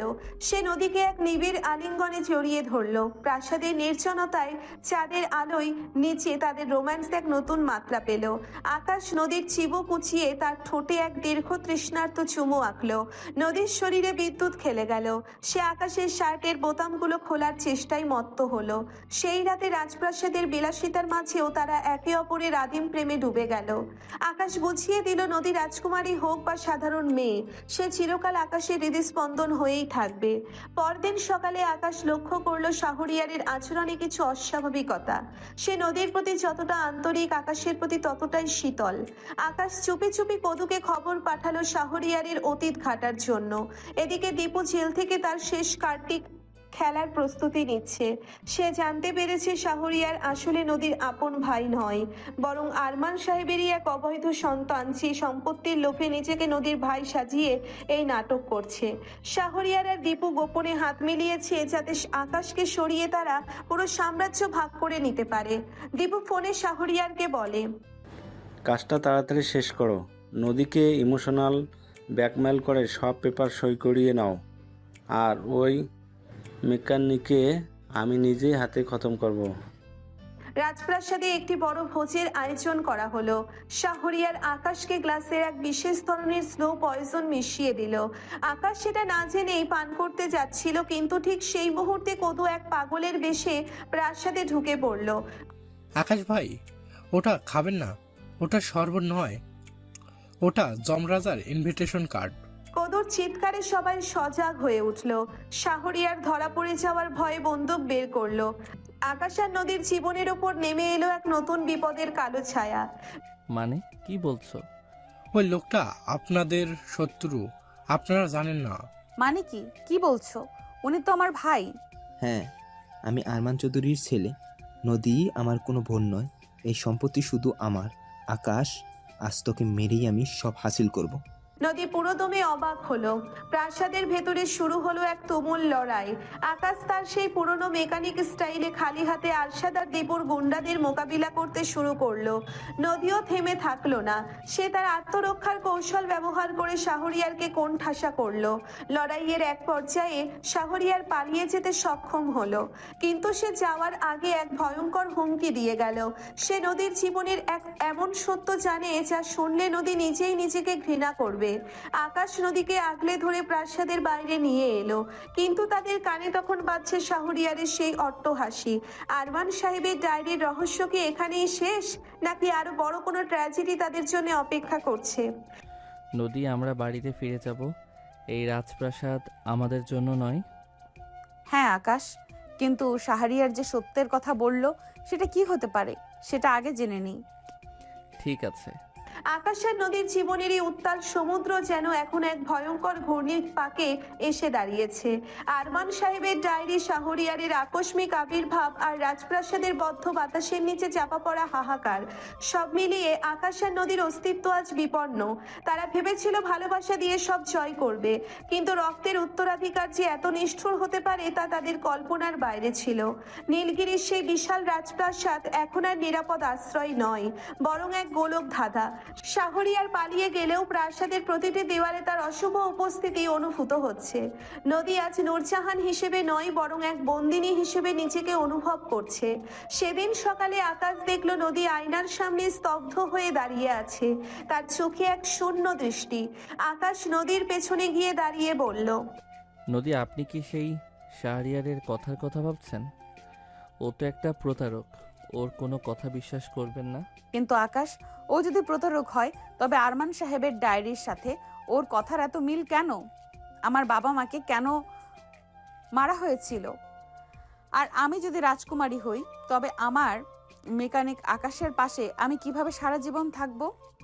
নীলগিরির আইন যে অনেক কঠোর। আকাশ নদীর হাত দুটো নিজের হাতের মুঠোর ভেতর নিল। আকাশের হাতে এখনো সেই পুরনো মেকানিক কাজের শক্ত চাপ, যা নদীর রেশমি ত্বকের কাছে বড্ড বেমানান। আইন মানুষ বানায়, আর আল্লাহ তাআলা বানান হৃদয়। আপনার রাজত্বে যদি আমার জায়গা না হয় তবে সেই রাজত্ব আমি পুড়িয়ে দেব। ঠিক তখনই প্রাসাদের এক বৃদ্ধা পরিচারিকা, নাম তার জুলেখা, ঘরে ঢুকলো। সে অনেক আগে এই বাড়িতে কাজ করত। সে থরথর করে কাঁপছে। নদীমা, এই শাহরিয়া একা নয়, ওর সাথে দীপু নামের ওই শয়তানটার হাত মিলিয়েছে। তারা আজ রাতে প্রাসাদে গোপন সুড়ঙ্গ দিয়ে ঢোকার পরিকল্পনা করেছে। আর আর একটা কথা, শাহরিয়ার যে সত্যিটা লুকিয়েছে সেটা হলো আপনার আসল বাবা নীলগিরির রাজা এখনো বেঁচে আছেন, তবে তিনি বন্দী। আকাশ আর নদীর পায়ের নিচ থেকে মাটি সরে গেল। রাজা বেঁচে আছেন? তবে শাহরিয়ার কে? আরমান সাহেবের সেই ডায়েরিতে তবে কি সব সত্য ছিল না? রাত তখন গভীর। আকাশ আর নদী জুলেখার দেওয়া তথ্য অনুযায়ী প্রাসাদের ভূগর্ভস্থ সুড়ঙ্গের দিকে রওনা হলো। সাথে আছে তাদের বিশ্বস্ত কদু, যে এখন গ্যারেজের মেকানিক থেকে এক দক্ষ গোয়েন্দা হয়ে উঠেছে। সুড়ঙ্গের ভেতরটা স্যাঁতসেঁতে আর ঘুটঘুটে অন্ধকার। মশাল জ্বালিয়ে তারা যখন এগোচ্ছিল তখন বাতাসের শা শা শব্দ তাদের পিলে চমকে দিচ্ছিল। হঠাৎ নদী হোঁচট খেয়ে আকাশের ওপর গিয়ে পড়ল। মশালটা হাত থেকে পড়ে নিভে গেল। অন্ধকারের মাঝে শুধু দুজনের নিঃশ্বাস শোনা যাচ্ছে। নদী, আপনি ঠিক আছেন? আমি ভয় পাচ্ছি আকাশ, মনে হচ্ছে কেউ আমাদের দেখছে। আকাশ অন্ধকারে হাতড়ে নদীকে নিজের বুকের সাথে লেপ্টে ধরল। সেই নিস্তব্ধ সুড়ঙ্গে নদীর হৃদস্পন্দন আকাশের কানে ড্রাম বাজানোর মতো মনে হচ্ছিল। আকাশের তপ্ত নিঃশ্বাস নদীর কপালে লাগতেই নদীর ভয় কিছুটা ফিকে হয়ে এলো। আকাশ, যদি আমরা এখান থেকে না ফিরতে পারি? তবে এই অন্ধকারেই আমি আপনার সাথে বিলীন হয়ে যাব। আকাশের বলিষ্ঠ হাত দুটো নদীর কোমর পেঁচিয়ে ধরল। অন্ধকার যখন দেখার কিছু নেই তখন স্পর্শই হয়ে উঠল একমাত্র ভাষা। আকাশ নদীর ভেজা ঠোঁটের উপর নিচের ঠোঁট চেপে ধরল। সেই গভীর চুম্বনে ছিল হারানো দিনের স্মৃতি আর আগামীর অনিশ্চয়তা। নদীর শরীরের নমনীয়তা আর আকাশের শরীরের কাঠিন্য মিলেমিশে একাকার হয়ে গেল। সুড়ঙ্গের সেই ভয়ঙ্কর পরিবেশও তাদের রোম্যান্স আগ্নেয়গিরির লাভার মতো ফুটতে লাগলো। দীর্ঘ সময় ধরে চলা সেই শরীরে তৃষ্ণা যেন মৃত্যুকেও চ্যালেঞ্জ জানাচ্ছিল। হঠাৎ দূরে কদুর চিৎকার শোনা গেল। আকাশ ভাই, এদিকে দেখেন, একটা লোহার দরজা। লোহার দরজাটা ভেঙে আকাশ আর নদী ভেতরে ঢুকলো। সেখানে এক জরাজীর্ণ ঘরে শেকল দিয়ে বাঁধা এক বৃদ্ধ মানুষ। তার লম্বা সাদা দাড়ি আর শীর্ণ দেহ দেখে মনে হচ্ছে তিনি যুগের পর যুগ সূর্যের আলো দেখেননি। বাবা, আপনি কি আমার বাবা? বৃদ্ধ মানুষটি চোখ মেললেন। নদীর মুখটা দেখে তার দু চোখ বেয়ে জল গড়িয়ে পড়ল। নূর, আমার মা নূর, ফিরে এসছো? আরমান আমাকে মারতে পারেনি, সে আমাকে এই অন্ধকারে পচিয়ে মারতে চেয়েছিল। ঠিক তখনই অট্ট হাসি দিয়ে সুড়ঙ্গের ভেতরে ঢুকলো দীপু আর শাহরিয়ার। দীপুর হাতে AK-47 আর শাহরিয়ারের হাতে এক বোতল অ্যাসিড। কি রোমান্টিক দৃশ্য, বাপ বেটের মিলন। কিন্তু এই মিলন স্থায়ী হবে না আকাশ। আজ তোর এই হিরোগুড়ি আমি শেষ করব। তোর এই রাজকুমারীর বউয়ের মুখে অ্যাসিড ঢাললে কেমন লাগবে রে? আকাশ বিদ্যুৎ গতিতে সামনে এসে দাঁড়ালো। দীপু, শয়তানি অনেক হয়েছে, আজ তোর আর আমার ফয়সালা হবে। শুরু হলো এক বিভীষিকাময় লড়াই। সুরঙ্গের সেই অল্প জায়গায় আকাশ একাই শাহরিয়ার আর দীপুর গুন্ডাদের সাথে লড়তে লাগলো। কদু তার পকেটে থাকা গ্রিজ আর মোবিল গুন্ডাদের চোখের উপর ছুঁড়ে মারলো। আকাশ এক ঝটকায় দীপুর হাত থেকে বন্দুকটা কেড়ে নিল। লড়াইয়ের এক পর্যায়ে শাহরিয়ার নদীর দিকে অ্যাসিড ছুটতে গেলে আকাশ নিজের পিঠ বাড়িয়ে দিল। অ্যাসিড আকাশের পিঠের একপাশে ঝলসে দিল। আকাশের গগনবিদারী চিৎকার সুরঙ্গে প্রতিধ্বনিত হলো। আকাশ!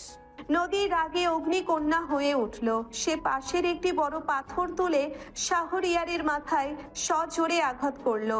শাহরিয়ার রক্তাক্ত হয়ে মাটিতে পড়ে গেল। পুলিশ আর কদুর আনা সাহায্য তখন সুরঙ্গে ঢুকে পড়েছে। দীপুকে আবার হাতকড়া পরানো হলো। কয়েক মাস পর নীলগিরির রাজা আবার তার সিংহাসন ফিরে পেয়েছেন। আরমান সাহেবের সব জালিয়াতি প্রমাণিত হয়েছে। আকাশ এখন রাজপ্রাসাদের স্পেশাল হাসপাতালে চিকিৎসাধীন। তার পিঠের সেই ক্ষতটা নদীর ভালোবাসার এক স্থায়ী চিহ্ন হয়ে রয়ে গেছে। রাজা চাইলেন নদী যেন নীলগিরির শাসনভার গ্রহণ করে, কিন্তু নদী রাজার সামনে গিয়ে মাথা নিচু করে দাঁড়ালো। বাবা, আমি আপনার মেয়ে নূরজাহান ঠিকই, কিন্তু আমার আসল পরিচয় আমি মেকানিক আকাশের স্ত্রী। আমি প্রাসাদ চাই না, আমি চাই সেই ছোট্ট ঘর যেখানে প্রতিদিন সকালে আজান শুনে ঘুম ভাঙে আর রাতে আকাশের গ্যারেজের তেলের গন্ধ মাখা বুকে মাথা রাখা যায়। রাজা দীর্ঘশ্বাস ফেলে হাসলেন। তিনি বুঝতে পারলেন রক্তের উত্তরাধিকারের চেয়ে ভালোবাসার উত্তরাধিকার অনেক বেশি শক্তিশালী। তিনি আকাশ আর নদীকে প্রচুর ধন সম্পদ দিতে চাইলেন, কিন্তু আকাশ শুধু তার পুরনো সেই মোটর বাইকটা চাইলেন। রাজা তাদের বিদায় দেন। নীলগিরির রাজপ্রাসাদের সদর দরজা দিয়ে আকাশ তার বাইক স্টার্ট দিচ্ছে। পেছনে বসে নদী আকাশের কোমর জড়িয়ে ধরেছে। আকাশের পিঠে সেই অ্যাসিডের পোড়া দাগটা এখন নদীর কাছে হীরের চেয়েও দামি। নদী, গ্যারেজটা কিন্তু আবার নতুন করে সাজাতে হবে। এবার নাম দেব নূর আকাশ রাজ অটোমোবাইলস। নাম যাই দিন, মনে রাখবেন আপনার বউ কিন্তু এখনো সেই জেদি রাজকন্যাই আছে। ঘৃণা, ষড়যন্ত্র আর আভিজাত্যের সব অন্ধকার সুড়ঙ্গ পার হয়ে আকাশ আর নদী আজ তাদের নিজস্ব আকাশে উঠছে। ভালোবাসা যদি খাঁটি হয়, তবে রাজপ্রাসাদের জৌলুস ফিকে হয়ে যায় এক চিলতে সুখের নীড়ের কাছে। তারা আজ সুখী, তারা আজ এক। শহরে ফিরে আকাশ প্রথম যে কাজটি করলো সেটি হলো তার সেই পুরনো জরাজীর্ণ গ্যারেজের সামনে গিয়ে দাঁড়ানো। এলাকার মানুষ আর আকাশের সেই পুরনো মেকানিক বন্ধুরা মিলে গ্যারেজটিকে আবার মেরামত করেছে। গ্যারেজের সাইনবোর্ডে এখন বড় বড় অক্ষরে লেখা নূর আকাশ রাজ অটোমোবাইলস। নদী, আপনি কি আসলেও এই ছোট ঘরে মানিয়ে নিতে পারবেন? আপনার বাবা তো নীলগিরি রাজকোষ আপনার জন্য খুলে রেখেছেন। নদী আকাশের হাতের কালিমাখা আঙ্গুলগুলো নিজের হাতের ভেতর নিয়ে বলে, আকাশ, ওই হীরা জহরত দিয়ে আমি কি করব? আমার আসল সম্পদ তো আপনি। আর শুনুন, রাজকন্যার মর্যাদা প্রাসাদে নয়, থাকে তার রাজার হৃদয়ে। আপনিই আমার রাজা। তারা তাদের সেই ছোট টিনের চালের ঘরে ঢুকলো। ঘরটা আজ বেরিয়ে রজনীগন্ধার গন্ধে মমা করছে। আকাশের মা পরম মমতায় নদীকে বরণ করে নিলেন। আজ আর কোনো আভিজাত্যের লড়াই নেই, নেই কোনো ষড়যন্ত্রের ভাষা, নেই কোনো ষড়যন্ত্রের ভয়। এক সপ্তাহ পর আকাশ তার গ্যারেজে এক বিশাল অনুষ্ঠানের আয়োজন করলো। সেখানে শুধু বড় বড় ব্যবসায়ী নয়, শহরের সব মেকানিক আর খেটে খাওয়া মানুষদের দাওয়াত দেওয়া হলো। সেই অনুষ্ঠানে নদী এক বিশেষ ঘোষণা দিল। আজ থেকে এই নূর আকাশ অটোমোবাইলস শুধু একটি গ্যারেজ নয়, এটি একটি কারিগরি শিক্ষা প্রতিষ্ঠান। এখানে রাস্তার টোকাই আর অনাথ ছেলেরা বিনা পয়সায় মেকানিক কাজ শিখবে, যাতে তারা সম্মানের সাথে বাঁচতে পারে। কারণ আমি বিশ্বাস করি পৃথিবীর কোনো কাজই ছোট নয়, যদি সেটা সততার সাথে করা হয়। সবাই যখন তালি দিচ্ছিল, তখন আকাশ নদীকে একান্তে একটু দূরে নিয়ে গেল। সে নদীর হাতে একটি ছোট মখমলের বাক্স তুলে দিল। এটা কি আকাশ? নদী বাক্সটি খুলে দেখলো ভেতরে কোনো হীরের আংটি নেই, বরং একজোড়া সাধারণ রেশমি নীল কাচের ছুরি আর একটি রূপোর চাবি। এই চুড়িগুলো সেই দিনের কথা মনে করিয়ে দেয় যখন আপনি প্রথম আমার গ্যারেজে এসেছিলেন। আর এই চাবিটা হলো আমাদের নতুন বানানো সেই বাড়ির, যেখানে আপনি আর আমি আমাদের আগামী দিনগুলো কাটাবো। তবে বাড়িটা প্রাসাদের মতো নয়, আমাদের স্বপ্নের মতো সুন্দর। নদী চোখের জল ধরে রাখতে পারল না। সে আকাশের বুকে মুখ লুকালো। সেই রাতে তাদের ছোট বারান্দায় যখন চাঁদ উঠল, আকাশ নদীকে কাছে টেনে নিল। তাদের দীর্ঘ চড়াই উতরাইয়ের সফর আজ এক শান্ত মোহনায় এসে মিলেছে। বছর 3 পর নদী আকাশ অটোমোবাইলসের সামনে এখন এক বিশাল বাগান। সেখানে একটি ছোট বাচ্চা তেলের গ্রিস মেখে একটি খেলনা গাড়ি নিয়ে খেলছে। আরিশ, এ কি অবস্থা করেছো? ঠিক তোমার বাবার মতো মেকানিক হয়েছো। আকাশ অফিস থেকে ফিরে আরিশকে কোলে তুলে নিল। নদীর দিকে তাকিয়ে সে মুচকি হাসলো। নদী, আপনি যাই বলেন, আমাদের ছেলেও কিন্তু রাজকীয় মেকানিক হবে। নদী হাসলো। সে আকাশের কাঁধে মাথা রেখে সূর্যাস্তের দিকে তাকিয়ে রইল। তাদের জীবনে ঘৃণা এসেছিল, ষড়যন্ত্র এসেছিল, এমনকি রক্তের সম্পর্কে টানাপোড়েনও এসেছিল, কিন্তু তারা একে অপরের হাত ছাড়েনি। ভালোবাসা যখন আভিজাত্যের দেওয়াল ভেঙে দেয়, তখন জীবন এক সুন্দর কাব্যে পরিণত হয়। নীলগিরির সেই রাজকন্যা আর শহরের সেই সাধারণ মেকানিকের গল্প আজ মানুষের মুখে মুখে ফেরে। তারা প্রমাণ করেছে যে মানুষ তার জন্ম দিয়ে নয়, বরং তার কর্ম আর ভালোবাসা দিয়ে শ্রেষ্ঠত্ব অর্জন করে। আকাশ আর নদী আজ শুধু একটি দম্পতি নয়, তারা এক অমর প্রেমের প্রতিচ্ছবি।